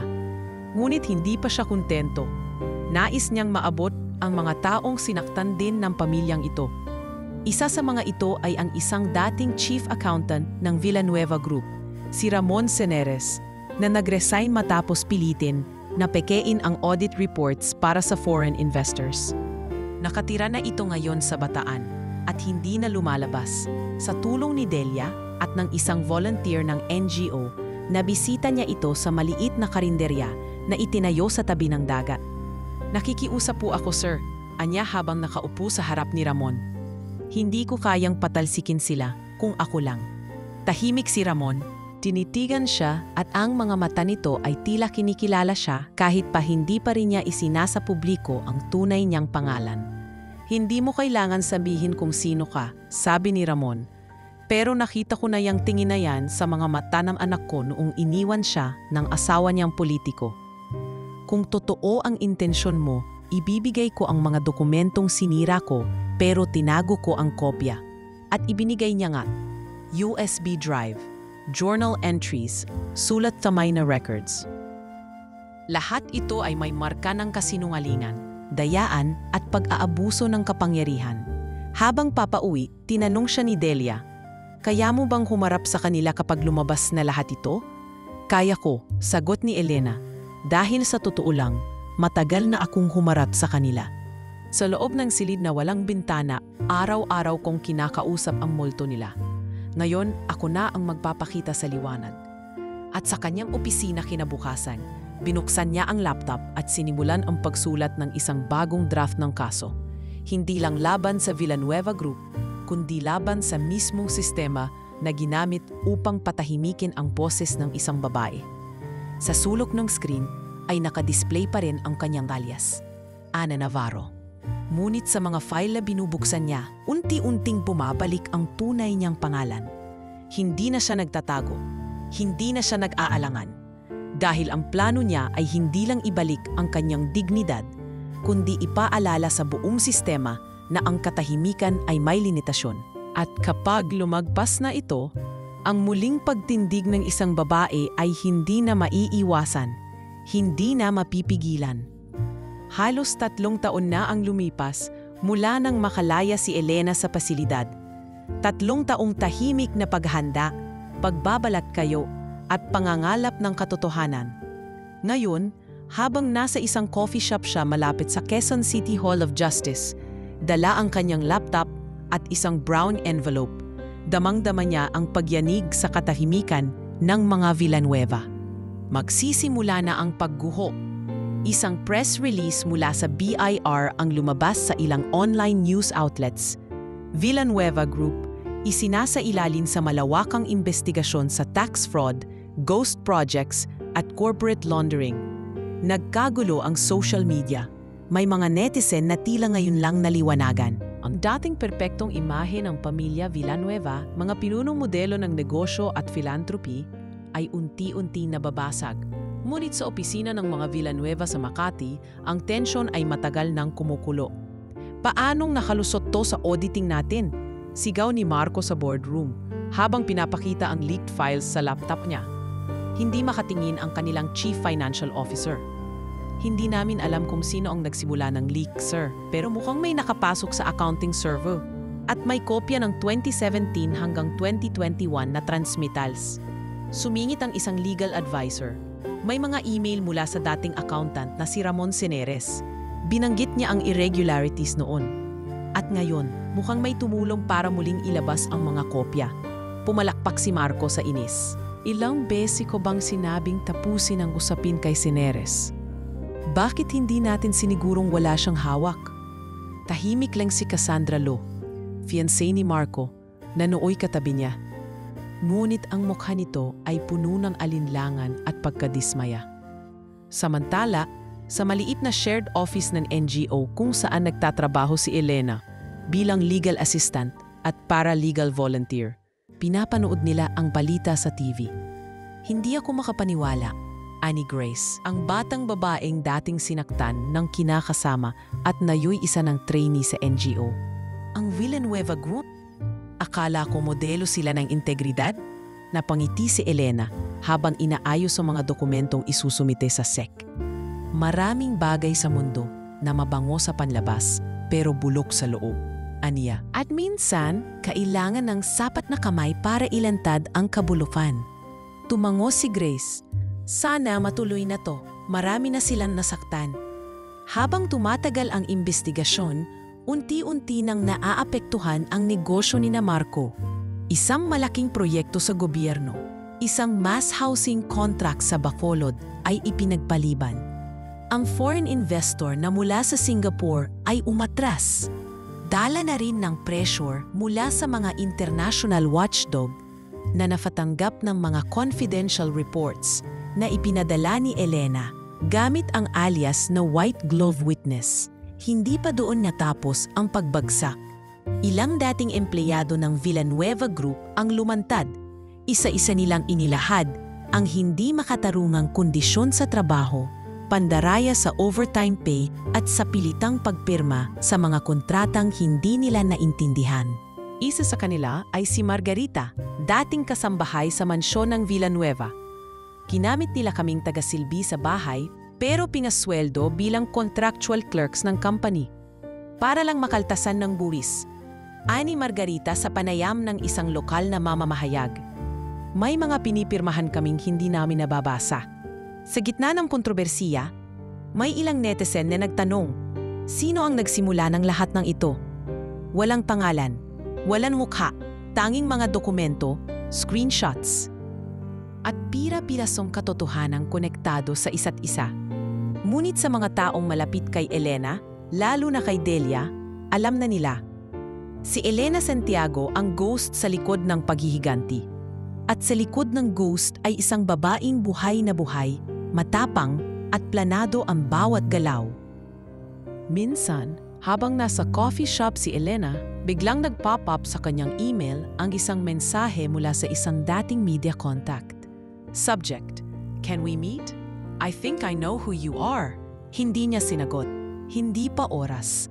Isang umaga, habang nagpa-file siya ng documents sa SEC, nadaanan niya ang isang conference sa kabilang bulwagan. May media, may mga abogadong kilala niya sa NGO circuit. Sa gitna ng mga nakatalikod na silya, may isang pamilyar na likod ang bumungad. Si Marco. May press conference sila para sa damage control. Nakasuot siya ng navy blue suit, katabi si Cassandra. Nakaayos, nakangiti, ngunit hindi makalingon-lingon sa paligid. Parang naghahanap ng multong hindi niya maaninag. At nang maramdaman niyang may matang nakatitig sa kanya, sadlit siyang napalingon. Nagkita ang kanilang mga mata. Ang unang pagkikita muli matapos ang mahigit 3 taon. Sa mata ni Marco, may pagkabigla. Sa mata ni Elena, may katahimikan. Hindi siya umiwas. Hindi siya ngumiti. Tumingin lang siya ng diretsyo. Walang takot. Walang pag-aalinlangan. Siya yun, bulong ni Marco sa sarili. Nanginginig ang kamay. Hindi niya alam kung siya ba ang dapat matakot o magsisi. Ngunit sa titig pa lang ng dating asawang minsan itinapon nila, alam niyang wala nang ligtas. Mula sa conference, nag-viral ang isang kuha ng press photographer. Sa background ng isang litratong kuha ni Marco at Cassandra, may nakuhang larawan ng isang babaeng nakatayo sa likod. Nakaputing blusa, hawak ang folder at matalim ang titig. Walang nakapansin noong una. Ngunit isa sa mga netizen ang nag-comment, may kung anong lakas ang dating ng babaeng ito. Parang siya ang tunay na may hawak ng kwento. At habang ang media ay abala sa pag-cover ng bawat issue, si Elena ay patuloy sa paggawa ng mga hakbang. Hindi niya kailangang maging headline. Hindi niya kailangang kilalanin. Dahil ang kanyang tunay na tagumpay ay hindi sa pagsikat ng pangalan niya, kundi sa pagbagsak ng mga taong hindi kailanmang inakala na ang babae babalik. At ito pa lang ang simula. 2 linggong matapos ang press conference ng Villanueva Group, tuloy pa rin ang pag-ikot ng balita, habang abala ang media sa pag-aanalisa ng bawat galaw ni Marco at sa issue ng corporate fraud. Mas pinili ni Elena bilang si Ana Navarro na manatiling tahimik sa harap ng spotlight. Ngunit alam niyang hindi magtatagal ay haharapin din niya ang refleksyon ng kanyang nakaraan. Hindi bilang alaala, kundi bilang isang taong muling babangon upang ipamukha ang totoo. Minsang nagpadala ng imbitasyon ang isang universidad sa Makati para sa isang National Women's Rights Symposium. Isa siya sa mga inirekomenda ng NGO bilang panel speaker. Ang paksa, Legal Battles of Women Against Systemic Abuse. Tumango siya, ngunit hindi bilang pagsikat o pagpansin. Ito ang tamang lugar upang simulan ang pagbubunyag ng kanyang istorya.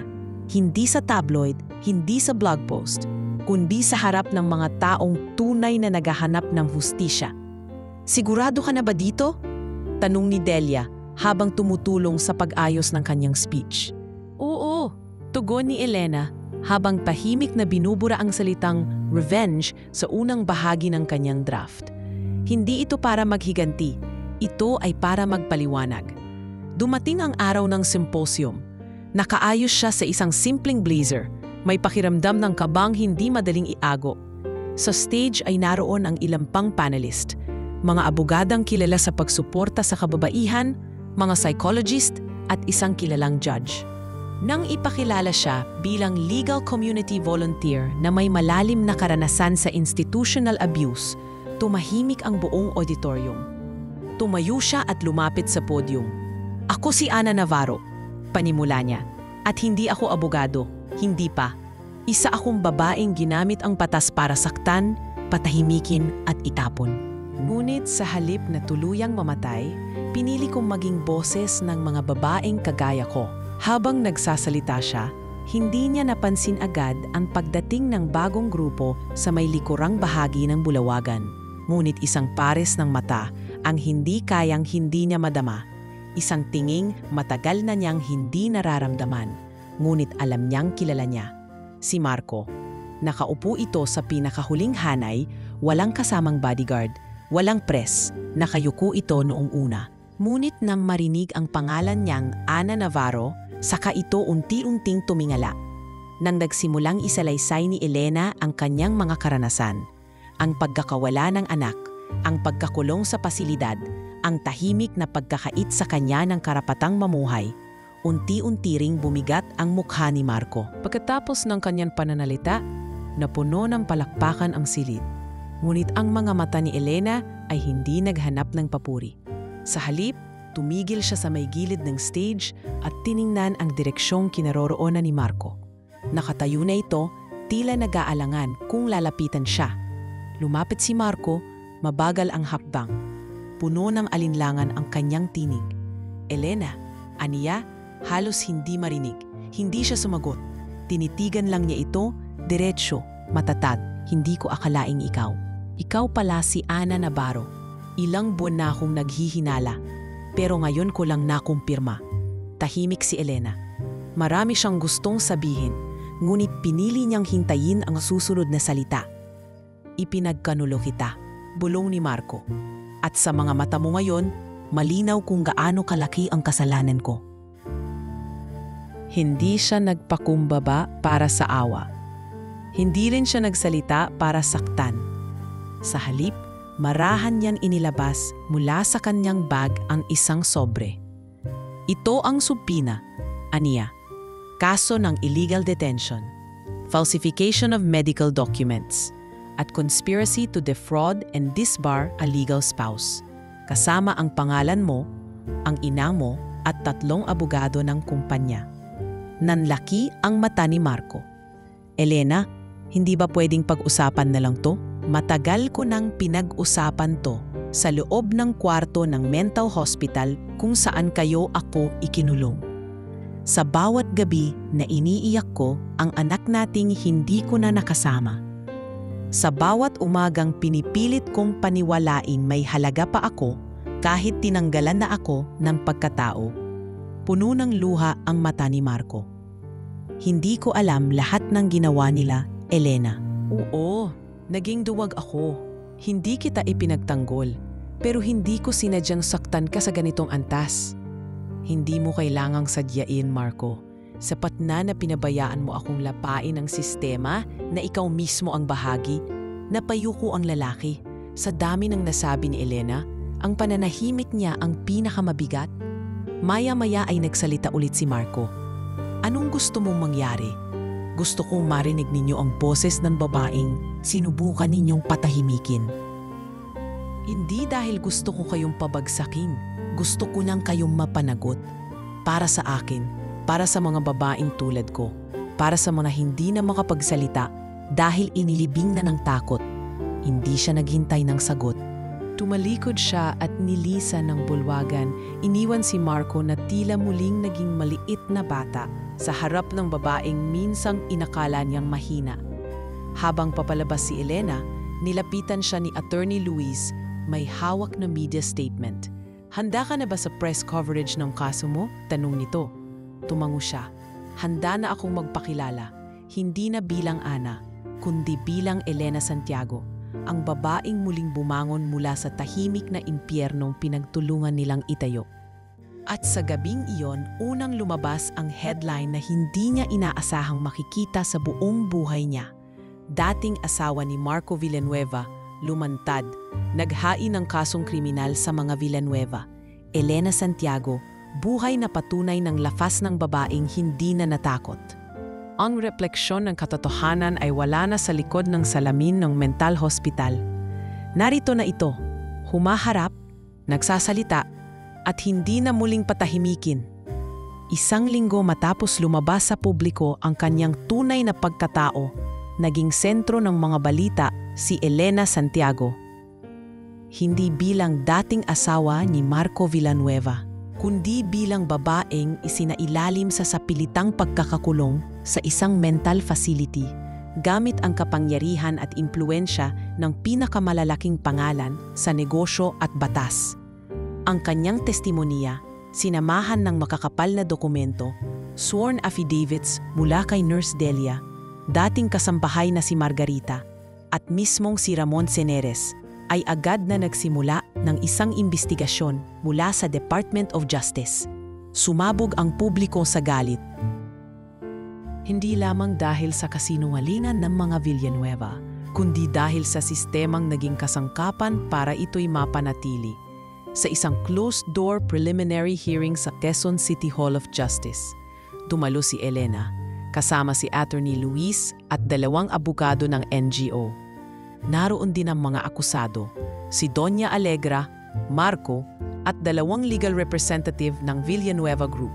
Sa pagtanggap pa lang ng kopya ng reklamo, umiling si Alegra, halatang hindi makapaniwala. Ilang taon ka nang patay sa lipunan, Elena. Malamig nitong sabi bago magsimula ang pagdinig. At nayon, gusto mong bumalik para dungisan ang pangalan namin. Hindi siya sumagot. Tumiting lamang siya sa matandang daddy, kinatatakutan niya. Ngayon, ang mga mata ni Elena ay wala ng bakas ng panghihina. Matatag, malamig, handa. Pinigkas ng prosecution ang mga akusasyon. Illegal detention, falsification of psychiatric records, coercion and psychological abuse, corporate conspiracy at willful obstruction of justice. Habang binabasa ang bawat kaso, unti-unting nabunot ang bawat pader na matagal lang itinayo ni na Alegra. Pinag-aralan at plinano ni Elena ang lahat. Ipinakita ng mga ebidensya ang mahigit 2 taong pagkakapiit sa pasilidad, kahit wala ni isang legal na basehan. Na ang pirma sa admission form ay hindi niya, na ang mga report ay inedit, at ang testimonya ni Nurse Delia ang pinaka-nakabibingi sa lahat. Ako mismo ang kumuha ng original psychological assessments, wika ni Delia sa affidavit. Walang kahit anong basahan para sabihin na may schizophrenia, depressive delusion o suicidal tendency si Ma'am Elena. Wala. Pero pinipilit kaming pirmahan ng direktor na ginagamit ang kapangyarihan ng isang kilalang pamilya. maging ang dating direktor ng pasilidad ay nasubpoena. At sa harap ng isang moral kompas na wala na siyang matatakasan, inamin nito ang lahat. Ginamit ang pangalan ng Villanueva para i-pressure kami. May donasyon silang ibinibigay taon-taon. Pinadischarge na sana namin si Elena, pero pinigil ng legal team nila. Natakot kami. Isang bagsak sa mesa ang narinig mula sa kampo ni Marco. Lumingon siya sa ina. "Ma, ginawa mo to?"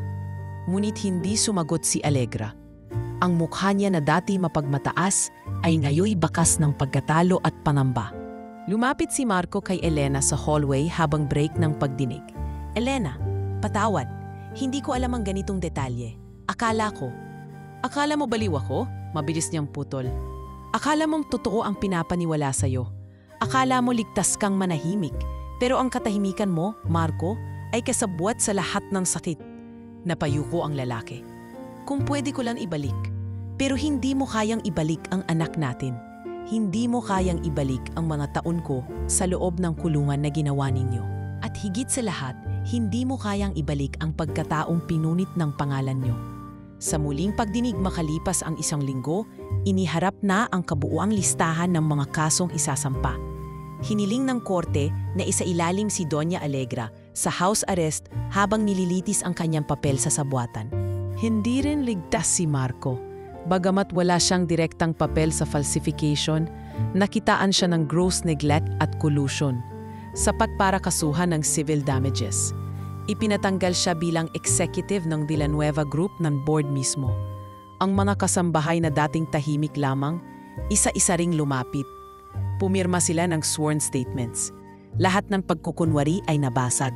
Lahat ng kasinungalingan ay binitiwan.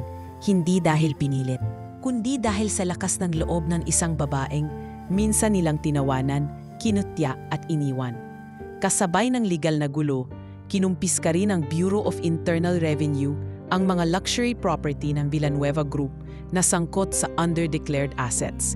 Isang yate sa Subic, 3 kondo sa BGC, at isang beach resort sa Siargao. Nasa balita si Elena, hindi para sa chismis, kundi para sa inspirasyon. Si Elena Santiago, dating inabuso at pinatahimik, ngayoy lumalaban para sa lahat ng kababaihang biktima ng kapangyarihan. Ulat ng GMA News. Sa panayam, tinanong siya ng reporter, "Elena, kung bibigyan ka ng pagkakataong humarap sa sarili mong nakaraan, ano ang sasabihin mo sa babaeng ipinapasok sa mental hospital?" Saglit siyang napangiti. Sasabihin ko sa kanya, "Huwag kang matakot. Ang katahimikan mo ngayon ay hindi kahinaan. Iyan ay paghahanda para sa tinig mong mas malakas kaysa sa mga salitang ginamit para sirain ka." Sa dulo ng panayam, ipinakita ang larawan ni Elena, matikas, tahimik at dignified. Sa kanyang tabi, hawak niya ang unang kopya ng aklat na isinulat niya habang hinahanda ang kaso. Pinatahimik, isang testimonya ng babaeng muling lumaban. At sa bawat pahina ng librong iyon, isinulat niya hindi ang paghihiganti, kundi ang totoo. Dahil minsan, ang totoo, kahit gaano katagal itinatago, ay babangon. At kapag bumangon ito, wala nang sinumang makakapagtanggi.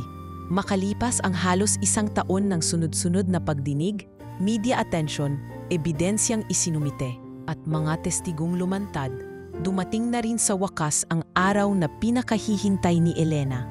Ang promulgasyon ng desisyon sa kasong isinampa niya laban sa mga taong hindi lamang sumira sa kanyang pagkatao, kundi nagtangkang burahin siya sa kasaysayan ng kanyang sariling buhay. Ang Quezon City Regional Trial Court Branch 89 ay puno ng reporters, NGO volunteers at ilang kasamang dating pasyente na iniligtas ng parehong foundation na pinagtatrabahuhan ni Elena. Sa magkabilang panig ng courtroom, naroon ang 2 mundong matagal nang magkabanggaan. Sa kanan, ang kampo ni Elena. Sa kaliwa, sina Doña Allegra, Marco at ang mga abogado ng Villanueva Group. Hindi na tulad ng dati ang anyo ni Allegra. Nakatulak na sa wheelchair, manipis na ang pisngi, at naka-oxygen support. Gayunpaman, hindi pa rin nawala ang tikas ng kanyang pananalita. Nang dumating siya, ang mga kamerang nakaabang sa labas ng korte ay mabilis na kumasa, subalit hindi na siya lumingon. Tila ngayon lang niya tinanggap na hindi na siya ang sentro ng mundo. Si Marco naman ay nakaupo sa likod ng legal team. Tahimik, hindi na tulad ng dating kumpiyansang tagapagmana ng isang imperyo. Ang mukha niya'y walang ibang dinadala, kundi guilt at pagkalito. Ilang beses na siyang tinanong ng media kung bakit niya hinayaang mangyari ang lahat ng ito. Lagi niyang sagot, wala akong alam sa lawak ng ginawa nila. Pero sa harap ng hustisya, ang kamangmangan ay hindi sapat na depensa. Tumayo ang Wes, lahat ay tumahimik. Hawak ni Elena ang panulat na pinamana sa kanya ng kanyang ama, isang lumang Parker fountain pen. Tila paalala ng kababaang loob ng probinsyang pinagmulan niya, kung saan una siyang natutong manindigan. Ito ang desisyon ng hukuman, wika ng judge. Matapos ang maingat na pagsusuri sa ebidensya, testimonya ng mga saksing nagsilbing pundasyon ng kasong ito at mga dokumentong nagsilbing larawan ng isang tahimik ngunit sistematikong pang-aabuso. Ang korte ay nagdesisyong may pananagutan sina Doña Alegra Villanueva, Marco Villanueva at mga kasabat na opisyal sa kasong illegal detention, guilty falsification of medical documents, guilty psychological and emotional abuse, guilty conspiracy to deceive the court through annulment, guilty damages and moral injury, awarded in favor of the complainant. Napaluha si Delia na nasa likod ni Elena. Napapikit si Elena, mahigpit ang kapit sa luma niyang panulat. Habang ang mga palad ay nanginginig, tumulo ang luha. Hindi dahil sa galit o kasiyahan, kundi sa katahimikang tila tumigil sa kanya sa mahabang panahon. Ngayoy muling bumubulong. Tama ka, hindi ka nabaliw. Pinatahimik ka lang. Naglabas ng kautusan ang korte na i-freeze ang ilang bank accounts ni Alegra at ng Villanueva Group. Kabilang sa damages na ipinagkaloob kay Elena ay hindi lang pera, kundi ang pag-ako ng kumpanya sa pagkakamali sa pamamagitan ng isang public written apology na kailangang mailathala sa 3 pangunahing pahayagan at iere sa telebisyon sa loob ng 1 linggo. Ngunit ang pinakamabigat na parusa ay ang pagkakakulong ni Alegra sa loob ng minimum 10 taon sa isang hospital prison facility, habang si Marco naman ay nasentensyahan ng probation at community service sa ilalim ng Women's Rights Commission, kasama ng pagbayad ng multa at ang tuluyang pagkakatanggal sa kanya bilang executive at shareholder ng kumpanya ng pamilya. Matapos ang hatol, lumapit si Marco kay Elena. Dala ang isang sulat na isinulat niya umano sa loob ng ilang linggo. Hindi ko aasahan na patawarin mo ako. Pero isinulat ko ang lahat ng alam ko, lahat ng kinimkim ko. Hindi para humingi ng simpatiya, kundi para ibigay ang huling bahagi ng katotohanan mula sa panig ko. Tinanggap iyon ni Elena, tahimik lang. Hindi siya ngumiti, hindi siya nagsalita. Pero may bahagyang paggalaw sa mata niya, hindi ng awa kundi ng pagkilala. Minsan ang pagsisisi kahit huli na ay maaari pa ring maging panimulang hakbang sa pagtigil ng kasamaan. Isinampa rin ng NGO na kinabibilangan ni Elena ang civil case laban sa Eastward Mental Facility na ngayoy ipinasara ng Department of Health matapos ang full investigation. 11 pasyente pa ang napatunayang biktima ng peking admission at lahat sila'y tinulungan ni Elena na makapagpatuloy ng kaso. Ang kabuuang danyos na nakuha ni Elena mula sa civil and criminal judgments ay higit 60 milyong piso. Isang halagang maaaring ikabuhay ng sinuman sa marangyang paraan. Ngunit ang una niyang ginawa ay hindi ang bumili ng kotse o magpatayo ng mansyon, kundi ang magtayo ng Elena Santiago Legal and Psychological Center for Women, sa mismong lugar kung saan dati siyang kinulong. Ang lugar na minsang ginamit para patahimikin kami, wika niya sa opening day ng center, na yon ay magiging tahanan ng mga babaeng gustong marinig. Dumalo ang ilang survivors, volunteers, at pati mga dating pasyenteng iniligtas sa parehong institusyong iyon. Ang dating pasilyo na puno ng kadiliman ay ngayoy puno ng ilaw. larawan ng mga kababaing lumaban at mga salitang inspirasyon. Tinanggap din ni Elena ang posisyon bilang board consultant sa Women's Justice Fund at piniling ituloy ang kanyang legal studies sa ilalim ng scholarship mula sa International Human Rights Foundation. Sa isang panayam sa late-night public affairs show, tinanong siya, "Kung maaari mong ubalik ang oras, babaguhin mo ba ang lahat?" Sandaling tumahimik si Elena, tumingin sa kamera at aniya, "Hindi. Dahil kung hindi ako itinapon sa dilim, hindi ko mararamdaman kung gaano kahalaga ang liwanag. At kung hindi ko naranasan ang katahimikan ng pang-aapi, hindi ko matutunang gamitin ang boses ko upang ipaglaban ang iba." Wala nang luha sa kanyang mata, tanging kapayapaan. Kapayapaang sinimulan niya hindi sa panaghoy ng paghihiganti, kundi sa katotohanang minsang sinubukang ibaon, ngunit hindi kailanman nawala. Ang tagumpay niya ay hindi lang sa korte. Ito'y tagumpay sa sarili, tagumpay sa hustisya, at tagumpay ng bawat babaeng natutong magsalita matapos ang mahabang pananahimik. Makalipas ang ilang buwan mula nang ipalabas ang hatol, dahan-dahang bumalik sa natural na ritmo ang buhay ni Elena. Ngunit hindi na ito ang uri ng katahimikan na minsan ay ginamit laban sa kanya. Ito na ang katahimikan ng paghilom, ng pagbitaw sa bigat ng nakaraan na hindi kailangang kalimutan kundi yakapin upang hindi na maulit. Sa isang umaga ng Hunyo, habang nasa isang open legal clinic si Elena sa isang bayan sa Nueva Ecija, lumapit ang isang matandang babae na bitbit ang isang papel. Nanginginig ang mga kamay nito. Tila ba takot na baka hindi siya tanggapin. "Ma'am Elena po ba kayo?" Mahina nitong tanong. "Opo, kayo po?" tanong niya habang pinupunasan ang mesa. "Ang pangalan ko po ay Corazon. May anak po akong babae. Hindi makalakad, hindi makapagsalita. Iniwan siya ng ama at pinagbantaan kaming palalayasin sa lupa namin kung magsasalita ako." Napatingin si Elena sa papel na bitbit nito. Isang reklamo ng eviction at deed of sale na may peke ang ladda. Hinawakan niya ang kamay ni Corazon. "Hindi po kayo nag-iisa at hindi ko po hahayaan mawala sa inyo ang karapatang mabuhay ng may dignidad." At sa sandaling iyon, naramdaman niyang tuloy-tuloy pa rin ang misyon niya. Hindi ito natapos sa kaso laban sa Villanueva. Hindi rin ito nagwakas sa pagbubunyag ng katotohanan. Muli siyang bumalik sa pinanggalingan. Sa layunin, ang maging boses ng mga tahimik, kamay ng mga natatakot, at puso ng mga nasugatan. Samantala sa Maynila, unti-unti nang bumabagsak ang dating imperyo ng Villanueva Group. Ilang proyekto ang binawi ng gobyerno. Na-blacklist sila sa mga bidding at karamihan sa mga foreign investor ay tuluyan ng umatras. Ang bagong pamunuan ay nagpahayag ng rebranding, layong putulin ang ugnayan sa kontrobersyal na pamilya. Sa isang maliit na ospital sa Laguna, si Allegra Villanueva ay nananatiling nasa house detention. Hindi na ito nakakalakad at wala na ang dati nitong tikas.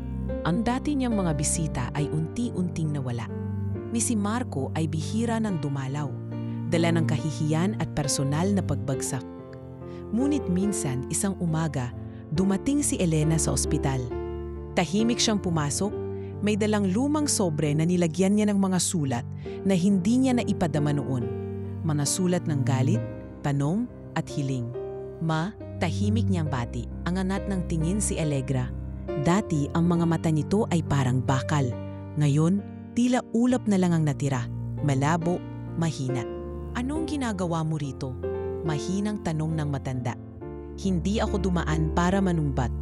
Hindi rin ako dumaan para mapatawad ka. Dumaan ako para magpaalam." Tahimik si Allegra.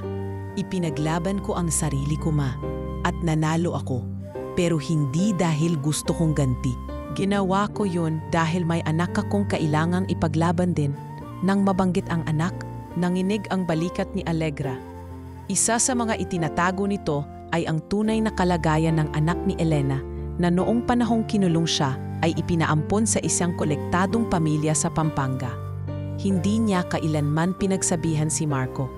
Isa yung lihim na alam lang ng ilang abogado niya. Ngunit alam na ito ni Elena. Mahal ko pa rin ang anak ko at ngayon hinahanap ko siya. Alam kong hindi mo sasabihin kung nasaan siya, pero darating ang panahon, magkikita rin kami. At kapag nangyari yon, hindi ko ikukwento ang galit. Ikukwento ko ang katatagan. Tumingin si Elena sa matanda. Hindi kita dadalawin muli. Hindi ko kailangang hintayin ang paghingi mo ng tawad para maging payapa. Nakuha ko na ang hustisya. Ang hindi mo maibibigay, hindi ko na kailangan. Iniwan niya ang sobre sa mesa, lumakad ng diretso palabas. Hindi na lumingon. Mula sa likod niya, narinig niya ang mahinang pag-ubo ng matanda. Hindi sigurado kung dahil sa sakit o sa pigil na pagluha. Ngunit wala na siyang dapat maramdaman, kundi ang malinaw na katiyakan. Tapos na ang kabanatang iyon. Pagbalik ni sa lungsod, sinalubong siya ni Delia sa opisina. Tumawag si Ate Luis. May padating na scholarship grant mula sa Geneva Women's Legal Institute. Gusto kanilang isama sa kanilang next cohort. Napangiti si Elena, sabay hinga ng malalim. Ito na talaga, Delia. Hindi na ako muling magpapatawad na biktima sa mga dokumento. Ako na ang magiging abogado. At sa isang tahimik na gabi, habang siya'y nakaupo sa lumang silyang ipinamana ng kanyang lolo, binuksan niya ang kanyang laptop. Sinimulan niyang buuin ang syllabus ng magiging programa para sa mga babaeng gustong matutong mag-aral ng batas kahit hindi pa handang maging abogado. Ang layunin ay simple, ituro ang karapatan nila, ang tamang proseso at ang kakayahang humawak ng sarili nilang laban. Tinawag niya ang programang iyon, Hustisya para sa Tahimik. Isang batang volunteer ang lumapit sa kanya minsan at tinanong, Ate Elena, hindi ka ba galit sa lahat ng nangyari sa'yo? Kung ako yun, baka hindi ko kinaya. Tumingin siya sa bata at tumango. Galit ako noon, pero ngayon, mas malakas ang pasasalamat ko. Dahil sa lahat ng sakit, natutunan kong hindi lahat ng sugat kailangang gumaling para makalakad. May sugat na kailangang manatili para laging maalala kung bakit kailangang lumaban. At sa bawat araw na lumilipas, isang-isa niyang nakikitang bumabalik sa tamang lugar ang kanyang mundo.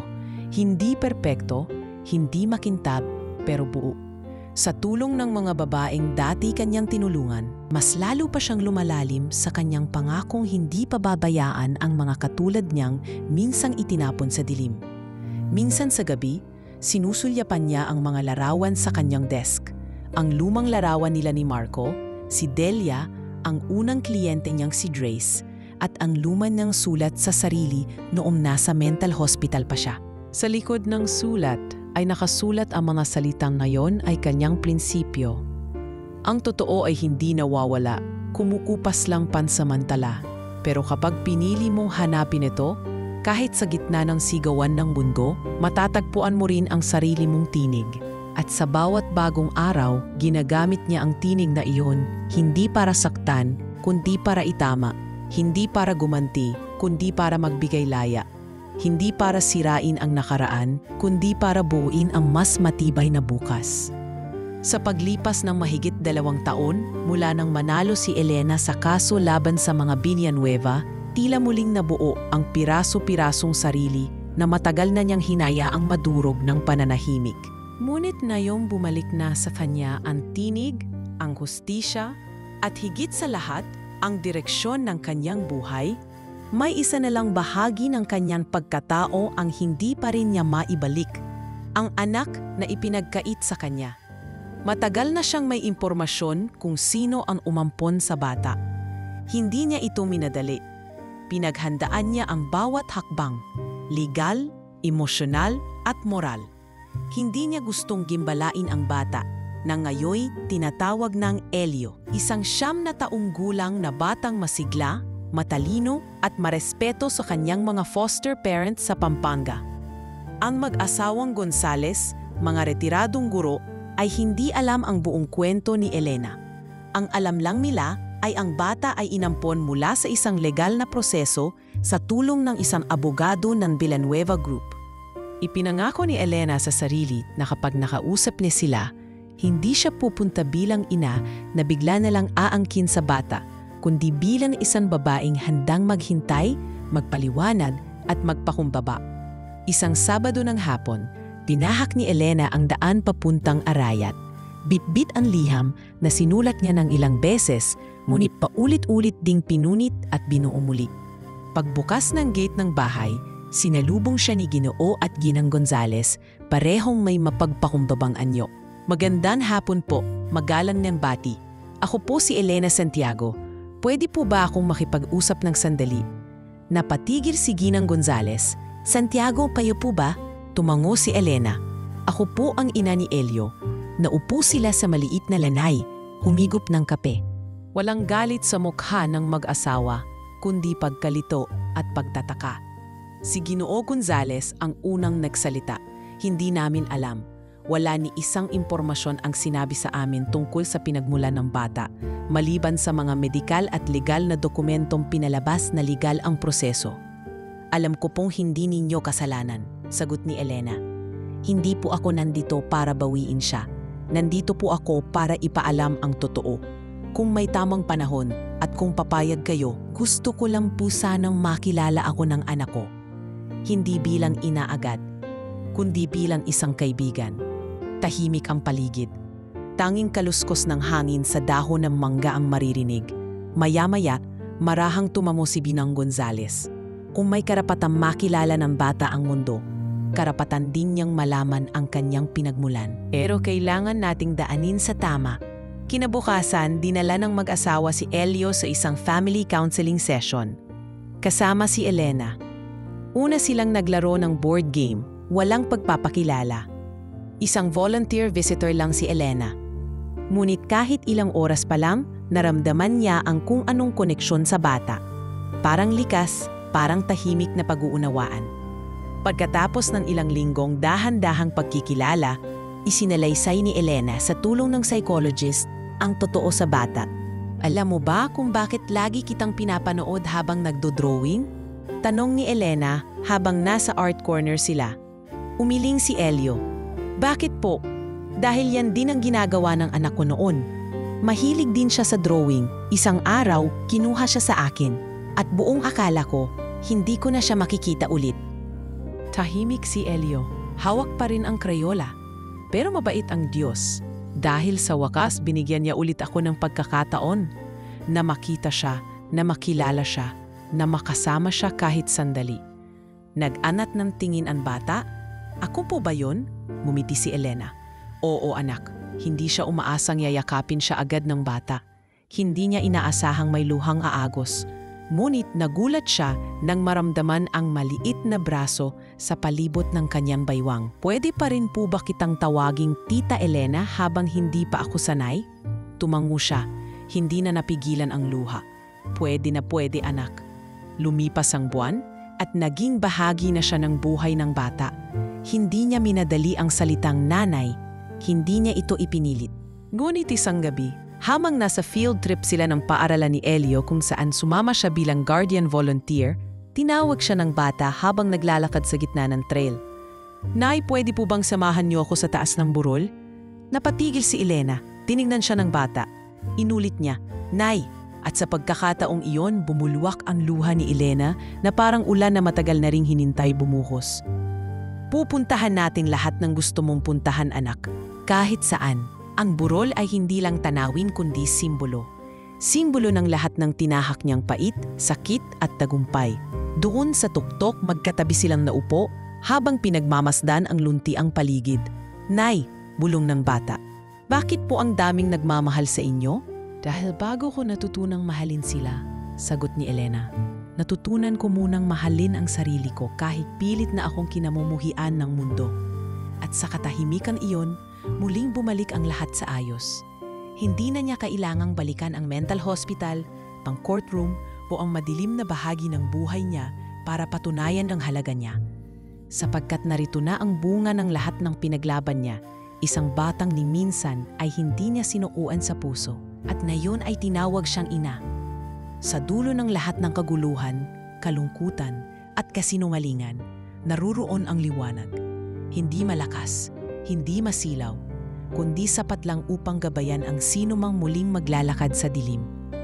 At sa bawat babaeng tatahakin ang landas ng laban, isa lang ang iniwan ni Elena. Hindi ka mahina dahil umiyak ka. Hindi ka wala ng saysay dahil ipinagkaitan ka. Ang totoo mo ay hindi nila kayang burahin. Hawakan mo lang, ilaban mo, dahil darating din ang araw na ang mundo ang mismo ang magbibigay daan para sa tinig mong muling babangon. Ito ang wakas, ngunit para kay Elena Santiago, ito lang ang simula.